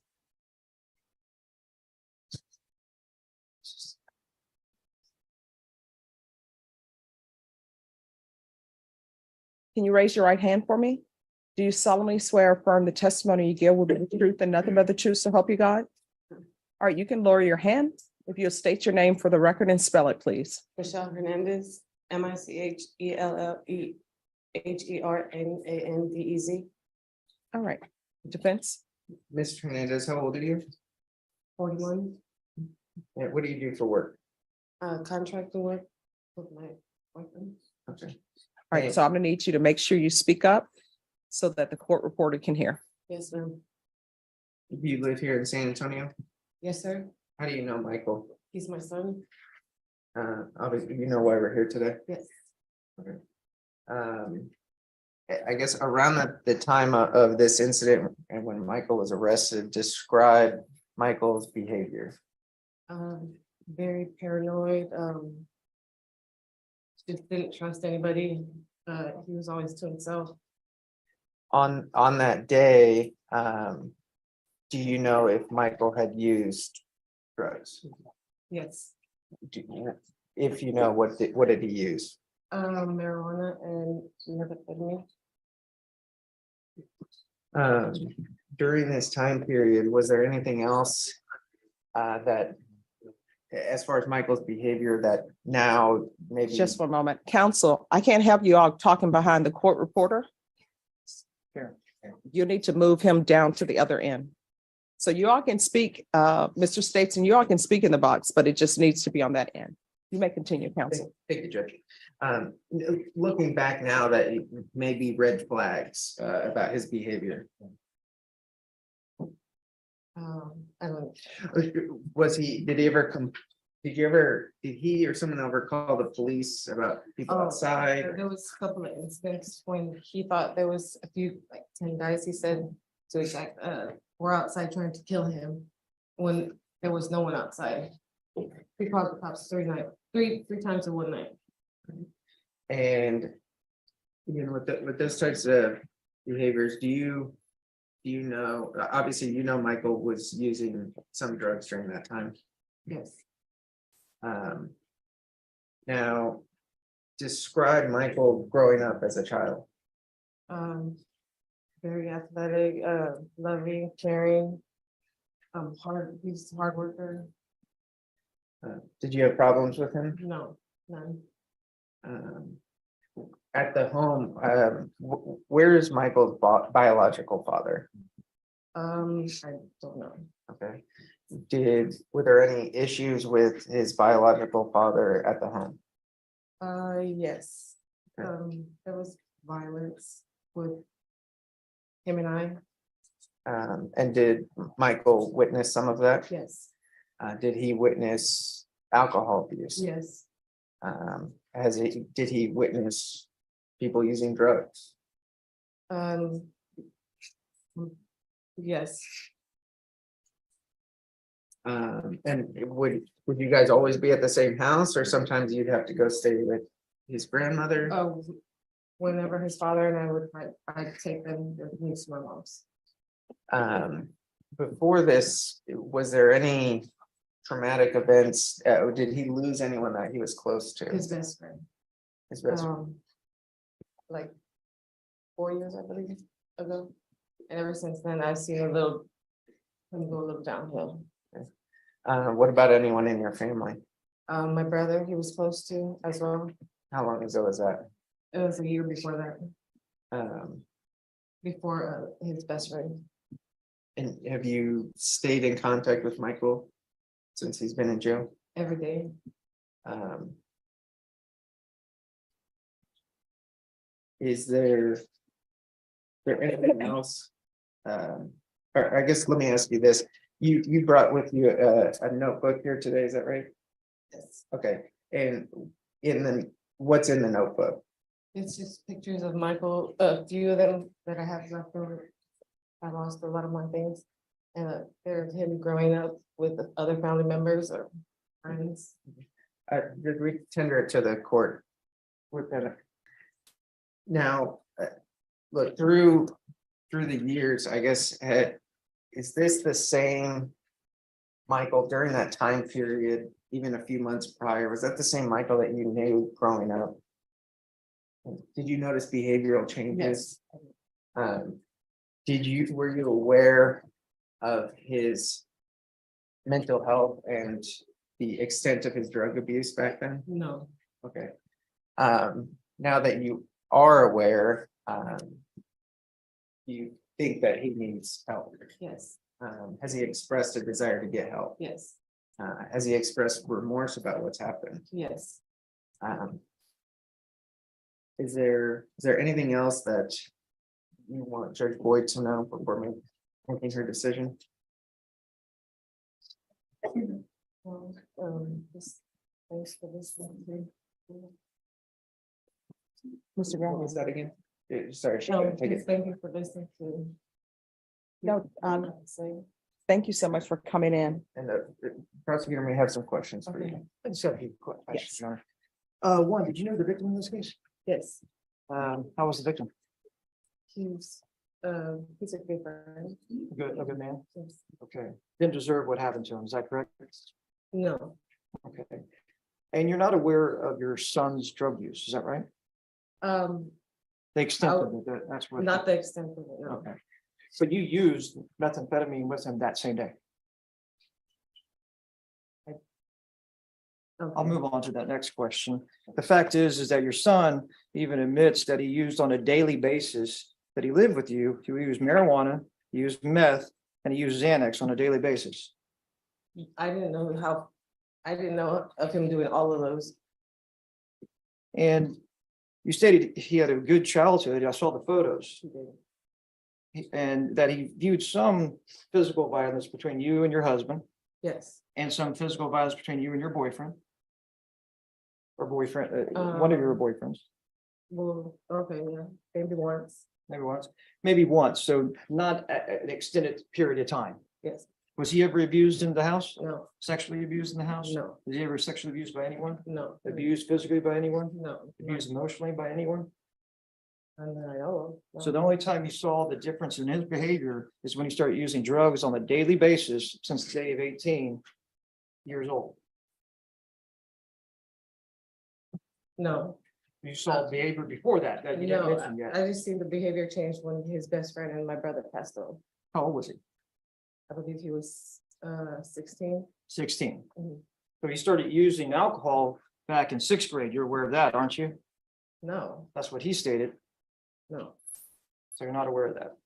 Where were you at during this time when he was in 6th grade and started using alcohol on daily, or at least he weekly was at my mother's house. at your mother's house? Yes. Where were you? I was not living with them there. Okay, no further questions, Your Honor. Any other questions? No, Your Honor. I do. A question wasn't asked, wasn't answered. Were you using meth with your son? That's either yes or no. Yes. All right, thank you. Any other questions? No, All no, no, stay. right, defense, call your next witness. Here, just 1 minute.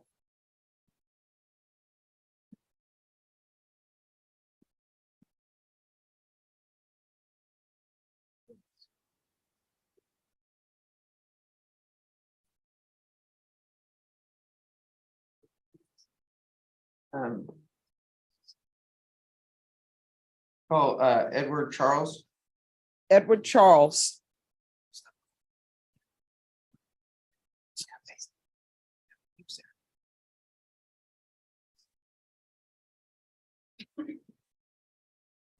Can you raise your right hand for me, please? Do you solemnly swear or affirm the testimony you give will be the truth and nothing but the truth, so help you God? Yes, I do. All right, if you could state your name for the record. Thank you. Mr. Charles, how old are you? 40 years old. And do you work? Yes, What do you do for work? I'm a subcontractor, residential homes. All right. How do you know Michael? I've known him from his mother. We've been dating for 4 years. Okay. And so you've known Michael about 4 years? Yes, All right. You know why we're here today? yes, And you were actually there when the incident happened. correct. And I think the prosecutor asked, so I'll ask you, I mean, was there, you weren't being attacked or anything? There wasn't, No, to your knowledge, there was no reason for Michael to do that. not at all. Around that time period, either that day or even a few days prior, did you notice any behavior issues or red flags about Michael?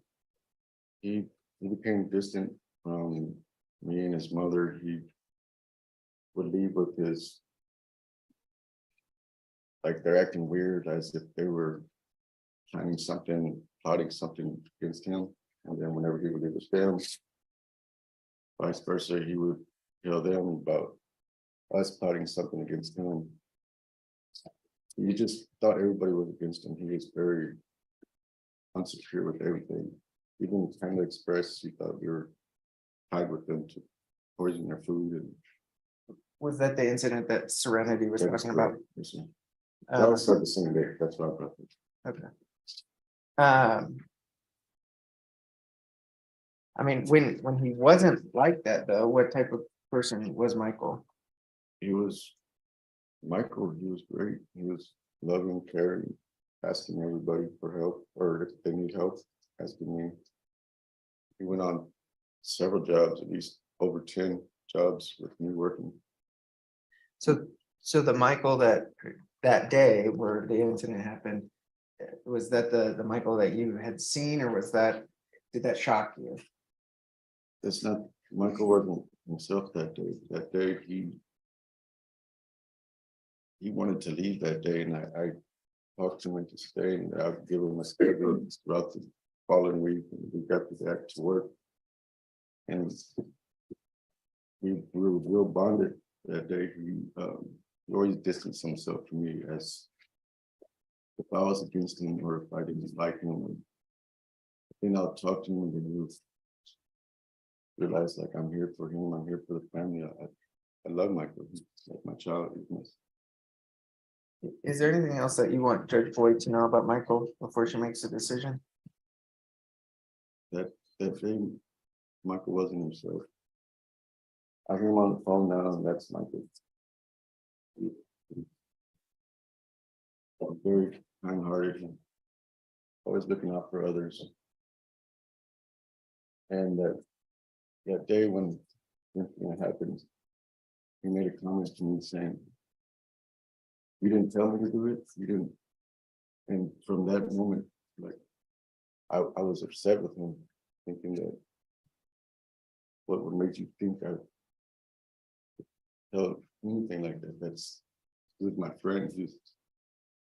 It's just, I was so confused. I was lost. I started yelling at him, like, at the scene. I was very upset and lost, confused, and I didn't know what was going through his mind. And me and his mother been trying to figure that out this past year. And that's it. He needs help. Thank you. The prosecutor may have some questions for you. Yes, Your Honor. Thank you, Mr. Charles. I just want to clarify, you knew the victim and that he worked on other jobs for you, or worked with you. Yes, sir. Okay. Yes, sir. And so, no, sorry. And the fact is that particular day, he was not threatening to you. He didn't try to hit you, that you saw. He didn't try to attack the defendant in this case, Mr. Michael Montoya. No, prior to that, Mayor, Yes. prior to that, they were outside. But 15, 20 minutes prior to that, he said they were outside talking, and then I try to butt in their conversation as they're both Michael's family, Paul, my friend. And they were just ignoring me because they're having a good time. They were laughing. I just forget y'all and I walked inside. In fact, in these ring cameras, you're aware of the ring camera videos that were supplied by the homeowner. In this case, Yes.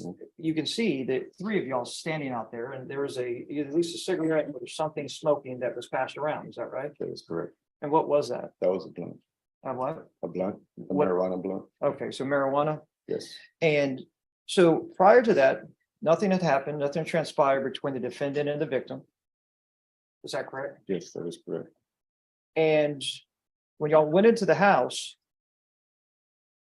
you left the house, and then the defendant, Michael Montoya, shot at the victim 3 different times. You're aware of that?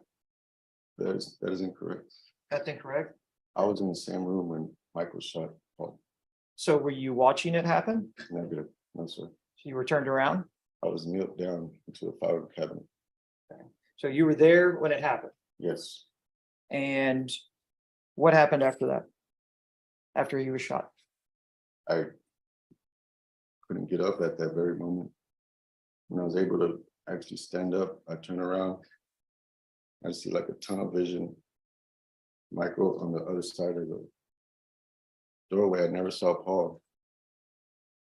And I saw Michael with the handgun, not facing at me, or he just had it tilted downwards. Mhm. Like if you didn't know, he didn't have no response to what he did at that moment. And I was terrified. I didn't know what was going through his head when he started hearing, Michael, what did you do? Michael. And he snapped out of it, and then he realized he had the gun in his hand. And what do I do? What do I do, Doc? What do I do? I said, put the gun down. And then it was a 5-gallon bucket. He put it down. When he put it down, and that's when I charged him, and I saw Paul on the side of the doorway folded up. Yes. And then you're the one that called the police, is that correct? His mother. His mother called the police. And then you waited for the police there, is that correct? We both did. Okay. Well, but Michael did. Michael left. And Came back. I'm sorry, But came back. right. You're aware of his drug use though? Yes. I mean, that night you smoked marijuana. wasn't you? Yes, I did smoke marijuana. Are you aware of his other illicit drugs like Xanax? I'm aware we tried not to, any type of other drug than that. I didn't prove any of that. I didn't. Well, you're aware of the meth use, obviously, Yes, I'm aware of it. and you're aware of the marijuana, you're aware of alcohol use. The marijuana, I did smoke. Right. I'm not No, working but- on that, but you're aware that he used it quite a bit. I don't know about quite a bit, but yes, he did use it. Can you describe to the judge the demeanor of Michael when he was on meth?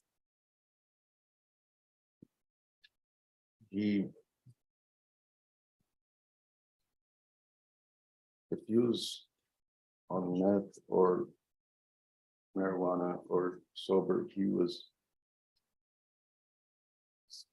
still the same in my perspective, but his thought process, if it was negative, it would be 10 times worse, or if it was positive, it would be 10 times as positive. It would just enhance of the mood he was in.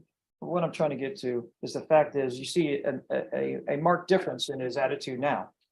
Is that right? When you talk on the telephone? Yes, So he's not on drugs now. he's on anxiety. Well, I'm sorry. He's not on meth. No. Okay. No. And he's not smoking marijuana, right? Correct. Okay. So there's a difference between him being where he voluntarily goes out and does Xanax, that's not prescribed to him. When he does meth, that's not prescribed to him. When he does marijuana, when it's not prescribed to him. When he's out in the world doing all these drugs, he's a different type of person. Yes. And now he's a different person because he's not on all those drugs. That is true. None of us understood his medical condition that we believe that he has. now. And I'm no doctor, whatnot, but I feel that he used that to help him cope. And I myself, I've been incarcerated. The reason I'm saying that is, but it took me, I understood about myself by getting help from the system. They put me into rehab, and I understand a lot about myself from there and whatnot.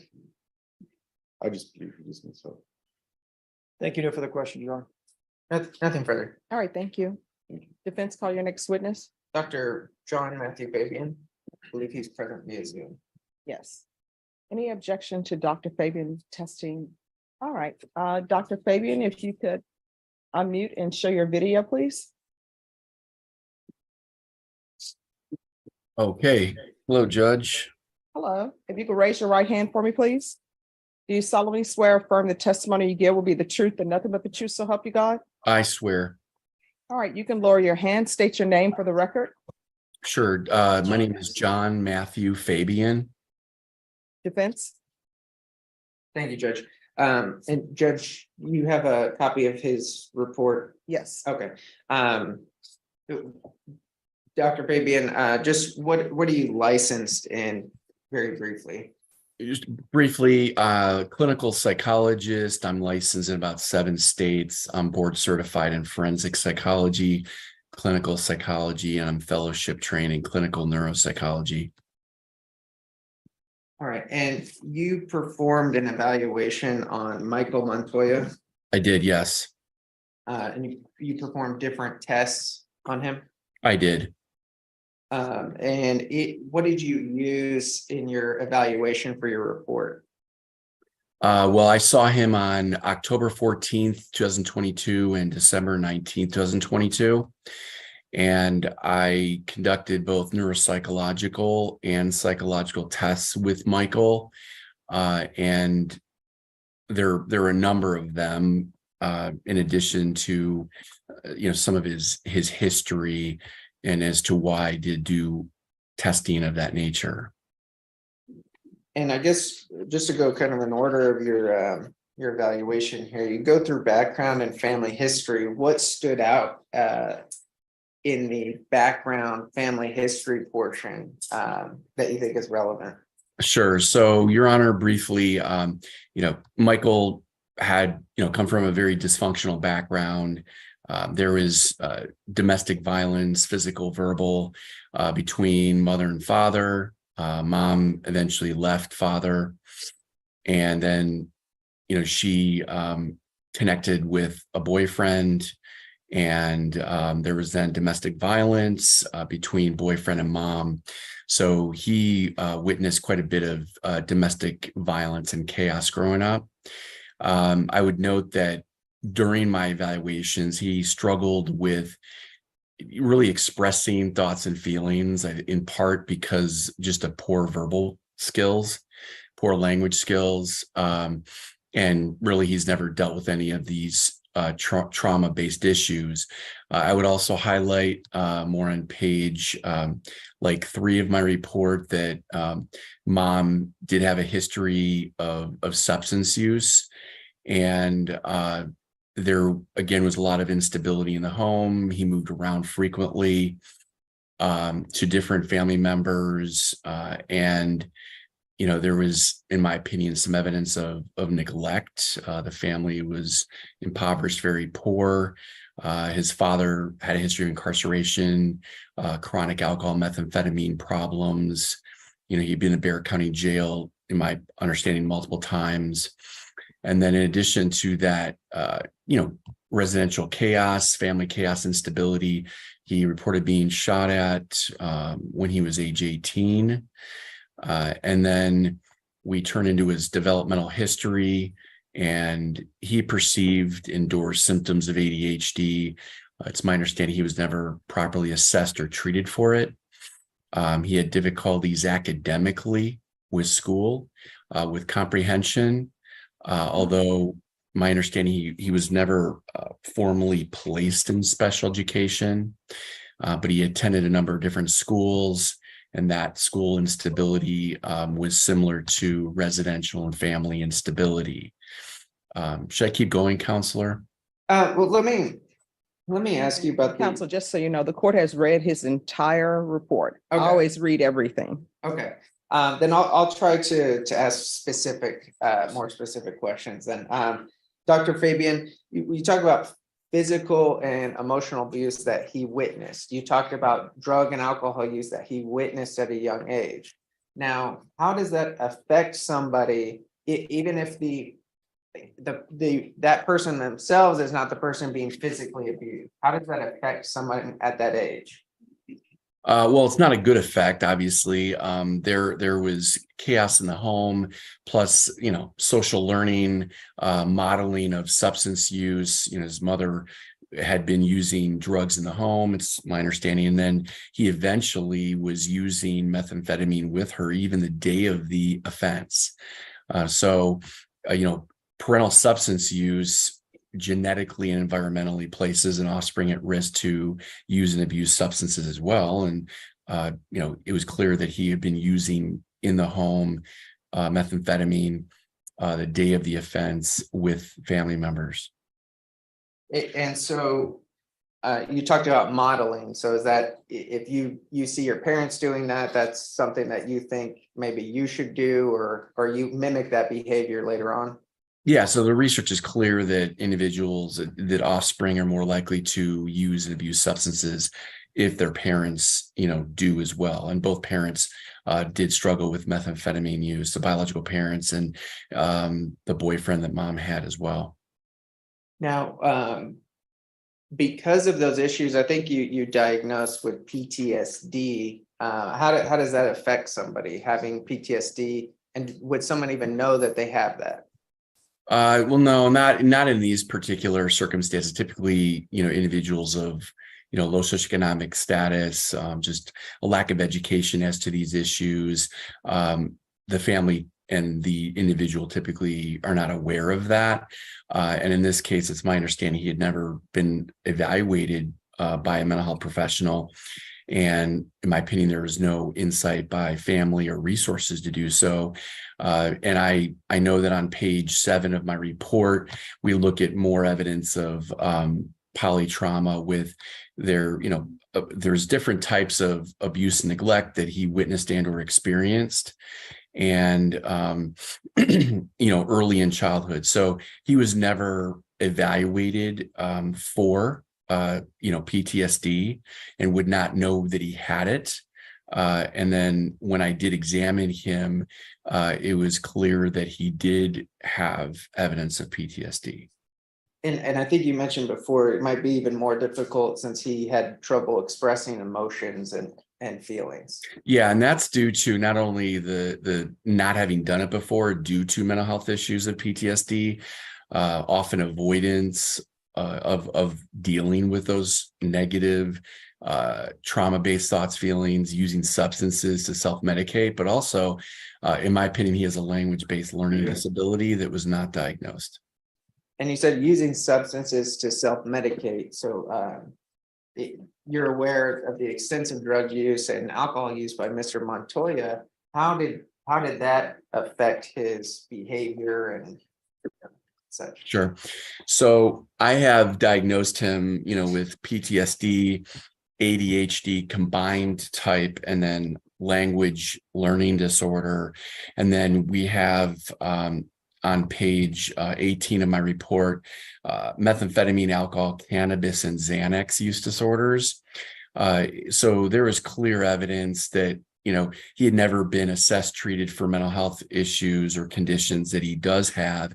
And, in my opinion, there was evidence that he was, self-medicating with the use of stimulants and then downers, benzodiazepines, and the other substances, to essentially make him, self feel better, and also treat the psychiatric symptoms that he does have. And this eventually led to a methamphetamine induced psychosis with psychotic symptoms mimicking schizophrenia. And that was gonna be my next question. So the prolonged use of drugs, and in this case methamphetamine, how does that, again, how does that affect someone's brain, their thinking, their reasoning? Sure. So, I mean, it simplistically, methamphetamine is a psychostimulant, and it's going to be affecting, like many substances, the reward center of the brain, the limbic system. But with this type of drug, it also affects, I'd say, the temporal lobes, which in part houses schizophrenia. That's where that disorder, psychiatric disorder, when it's present, originates. And it also has similar effects with neurotransmitters within the brain as schizophrenia. So in essence, in this case, his methamphetamine use manifested into psychosis. And it's my belief and perception based on my evaluation that he was, substance-induced, methamphetamine-induced, intoxicated, and psychotic at the time of this offense. And with therapy and maybe prescribed medication, and then obviously staying sober, are these things or behaviors that Mr. Montoya might be able to change? Well, yeah, I mean, unfortunately, in a lot of these cases, when I go to my last page of this report, or actually page 20, Your Honor, I look at this as basically a tri-diagnosis. A lot of times these individuals, these defendants I evaluate, really have never had a look or an evaluation until it's forensically based in court. And in my opinion, he had neurodevelopmental disorders of ADHD and language disorder. I would say with mild brain dysfunction, he has evidence of PTSD and, polytrauma. We call it complex trauma, very intense PTSD that was really never assessed or diagnosed. And then chemical dependency problems. And they do, they're collective in combination, certainly affects his life in a number of ways. So, he needed this evaluation to figure out really what was going on with him, and developmentally and currently. And then as far as the treatment, yes, he does need psychiatric medication management for the ADHD and PTSD, trauma-based psychotherapy that's long-term, and chemical dependency treatment programming. And hopefully the effects of methamphetamine will not then develop into a full-blooded schizophrenia condition. And so to maybe sum it up, the undiagnosed mental health can lead to looking, and the modeling that you talked about from his parents can lead to using drugs and alcohol to treat those conditions. And then that prolonged use leads us to where we are today. Is that? No question. And it is a biopsychosocial phenomenon, but he also lived in a very impoverished environment where there was drugs, alcohol, violence within the home and in the community. So yeah, he was at high risk to develop substance use problems. Thank you, Dr. Fabian. I'll pass the witness. Any questions? Yes, Your Honor. Dr. Fabian, I'm Jason Guerra, and a prosecutor for the state. Hi. Thank you for being here today. I guess my question is, you evaluated him. Did he ever state at any time that he was forced to use methamphetamines? No, he was not forced. He was an adult as well. It's my understanding. So, no one forced him. I think there was some influence if he's using substances of his parents or his mother, but no one forced him. Okay. And then also on the last line of your report, page 20, last line, it states that at a portion here, it said he had a break of contact from reality and was hallucinating and was markedly paranoid at the time of the offense. Can you describe to the judge, what do you mean by hallucinating? Well, he had endorsed what he thought was auditory hallucination. And as I say, I think on page 18, it says, I just remember Edward telling me what to do. And in my estimation, there was evidence of paranoia and auditory hallucinations, but they were substance induced based on methamphetamine. And you're saying this was substance induced psychosis by methamphetamine? Yes, it's my understanding that he had used about a month straight, and binge use and use the same day. So I cannot say that this was separated or differentiated from any type of schizophrenic condition. I would have to say it was methamphetamine induced psychosis.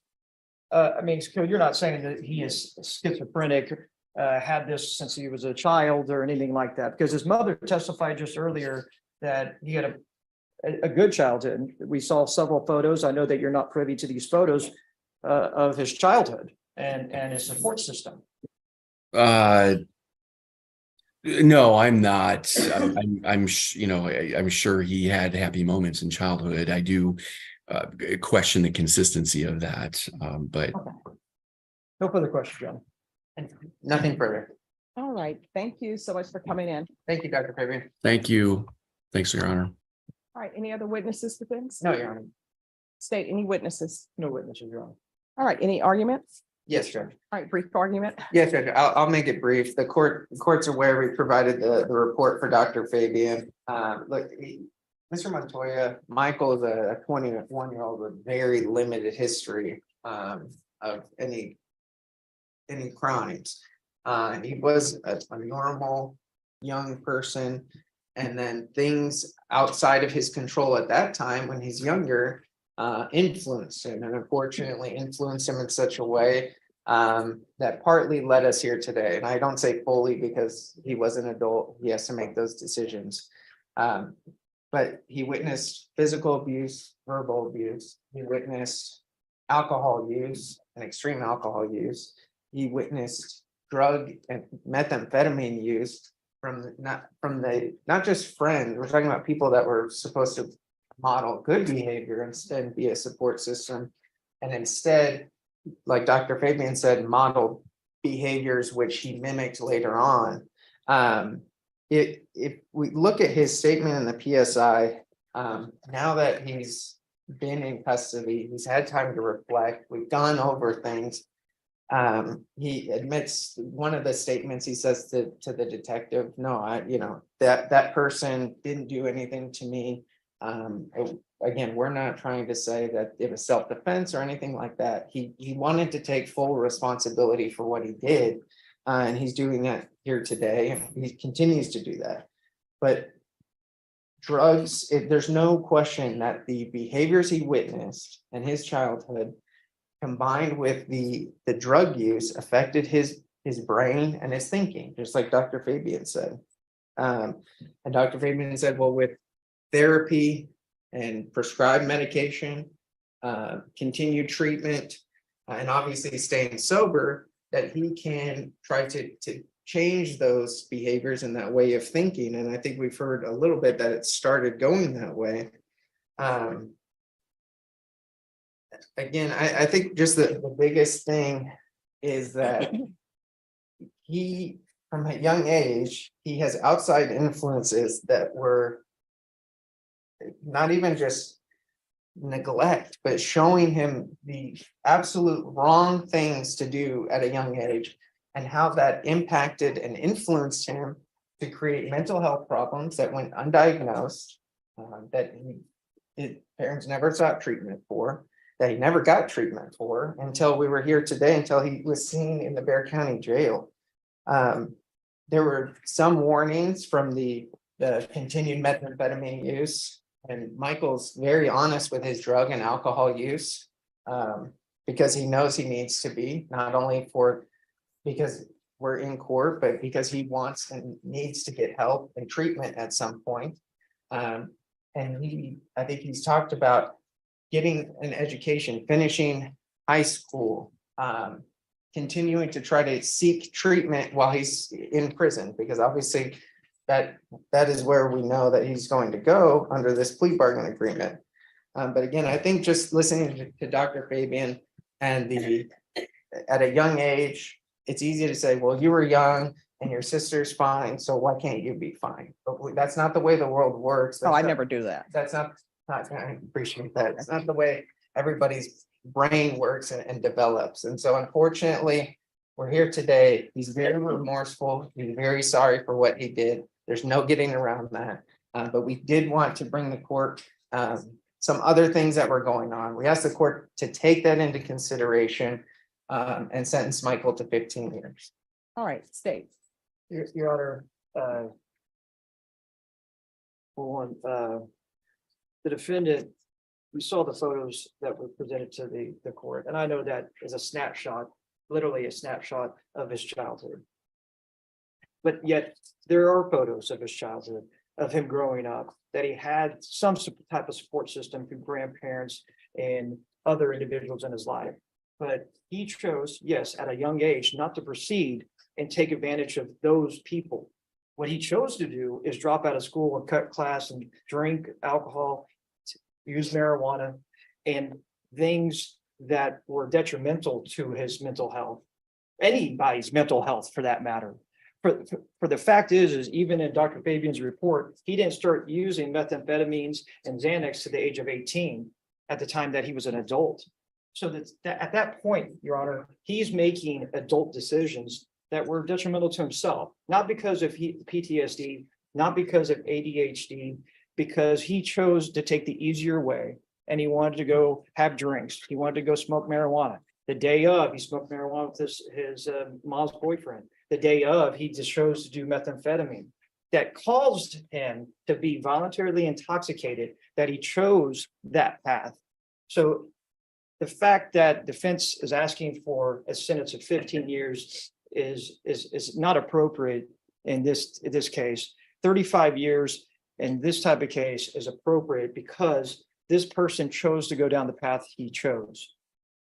Granted, everybody has their childhood, everybody has their past. If you really look at what the doctor said and what his parents said, yes, there was some violence in the household. There was substance abuse in the household, but there's many people sitting in this courtroom today that chose different paths. And some of them are on a rocky road, but the fact is they haven't murdered somebody and shot them in the head when that individual is just there to help them.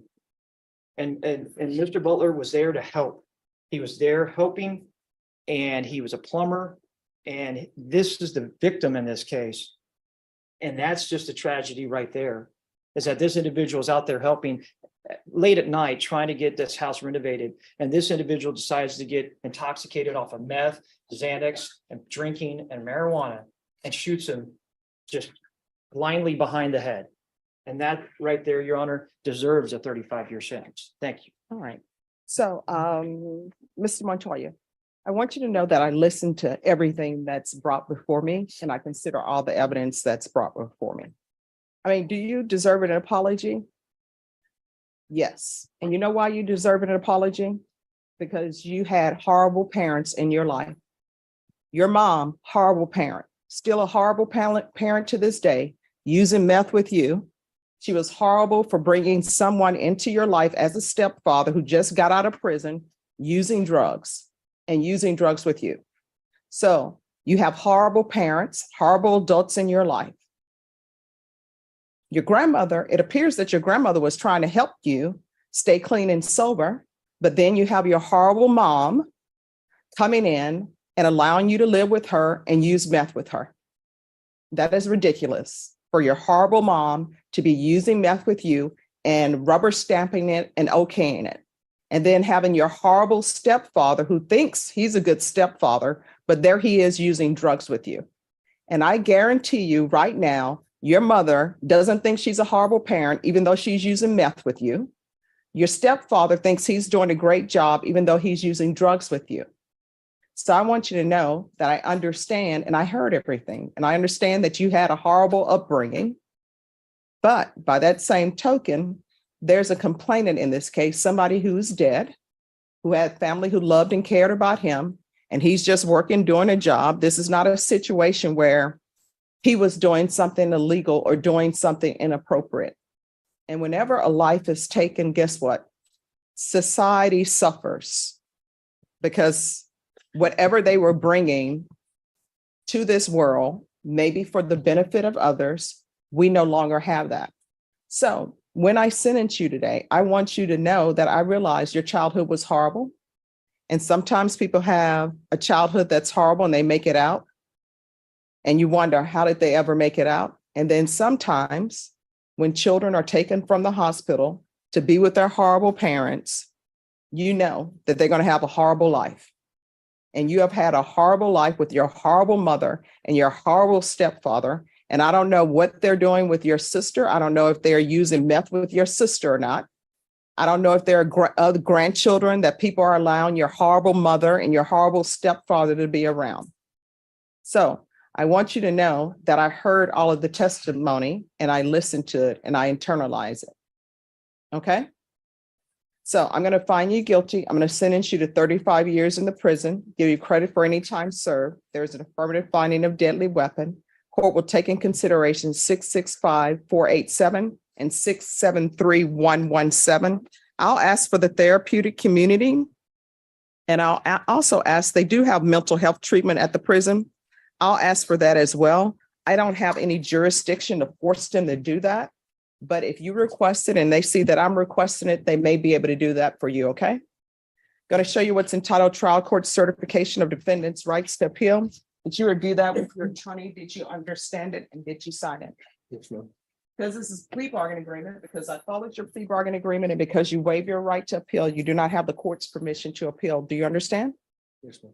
All right. We'll go off the record. I know that this seems like a lot of time, and honestly, it is a lot of time, but it's time for you to understand how you got to the position where you are. And it's also time for you to grow and get away from other people. I can't tell you or force you not to have any conversations with your mom, but your mom means you no good. Because if she did, she wouldn't be using drugs with you. If she did, she would have told you, stay with your grandmother. I'm not a good parent because I'm using meth. She still thinks she's a good parent, using meth and bringing a criminal in your life who's using drugs, who on the outside comes in wearing a nice outfit, dressed appropriately for court, but he's still a drug user. And that's who she's bringing around you. The fact that she gave you a father who everybody said was not a good father, then what does she do? She brings boyfriend after boyfriend to be negative influences in your life. So whether or not you continue to have contact with her is completely up to you, but you need to work on yourself, because otherwise, when you get out of prison, and at some point you'll get out of prison, you're going to be right back where you started from. You understand? Yes, ma'am. All right, good luck to you. Do we have victim impact? You have victim impact on. All right, is that, I don't see anyone on, is that Cassandra Castro? Yes, it is, Your Ms. Castro? Yes, I'm here. All right, do you wish to show your video? All right, you may proceed, Ms. Castro. Hello. Hi, everyone. Let me just click to my thing. Hello, Michael. My name is Cassandra.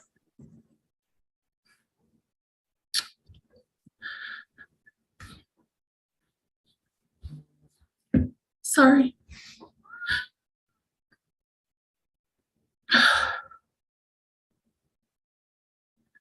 I am Paul's only child. He was my father. And I wasn't sure before today if the two of you actually knew each other or if you just saw him for the first time that night. But let me just tell you a little bit about him that you may not know. He was also a grandfather to my 4 children.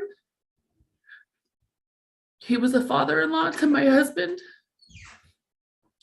He was a son. And he was a beloved and cherished brother. He was an uncle, a cousin, and a friend to everyone who knew him. My dad was not perfect, but he was loved by so many. He was funny, and he was always ready to have fun. He was an artist. I don't know if you knew that. He liked to draw. and he was a plumber by trade. He is so missed by everyone in our family. And not being able to talk to him is not an easy thing. When I heard how old you were, my heart was broken. Not just because of the loss of my father, the loss that our family has experienced not having him around, but also because of the loss that I'm sure your family must feel not to be able to have you around anymore. Your life, their lives, and my family's lives will be different because the decisions that you've chosen to make. When I heard that I could speak to you, I wasn't sure what I was going to say, so I prayed about it. And it's taken me a while to get to this place.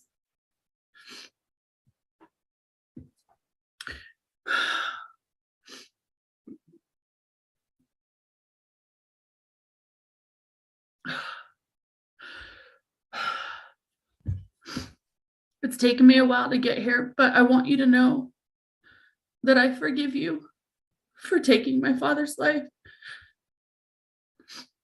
That wasn't an easy choice for me to make, but I want you to know that. And it's taken a lot of prayers and tears and countless nights with Jesus to get me there. I was supposed to write a statement about how my father's death has affected me and my family. But I don't see how that's going to help much. What's going to help me heal is Jesus, and he'll walk me through every stage of healing that I need, and that's between him and I. Instead, I want this impact statement to actually have an impact, and the person it would affect is you. So instead, I want to tell you what it is that I hope to get out of this letter. My hope for you, Michael, and I hope you listen right now. My hope for you is that you give your life to Jesus Christ. I pray that you change your story. Your actions do have consequences, and yes, the prison sentence is a long prison sentence. But your life doesn't have to be awful. A life with Jesus is hard, but it is always full of hope and joy and peace despite those hard times. And nobody may have told you that before. I don't know if anybody's ever told you about Jesus in your entire life, but I want to tell you that now. And like I said, I wasn't really sure what to say to you besides everything I've said. And so I had prayed, and I just asked God to speak to you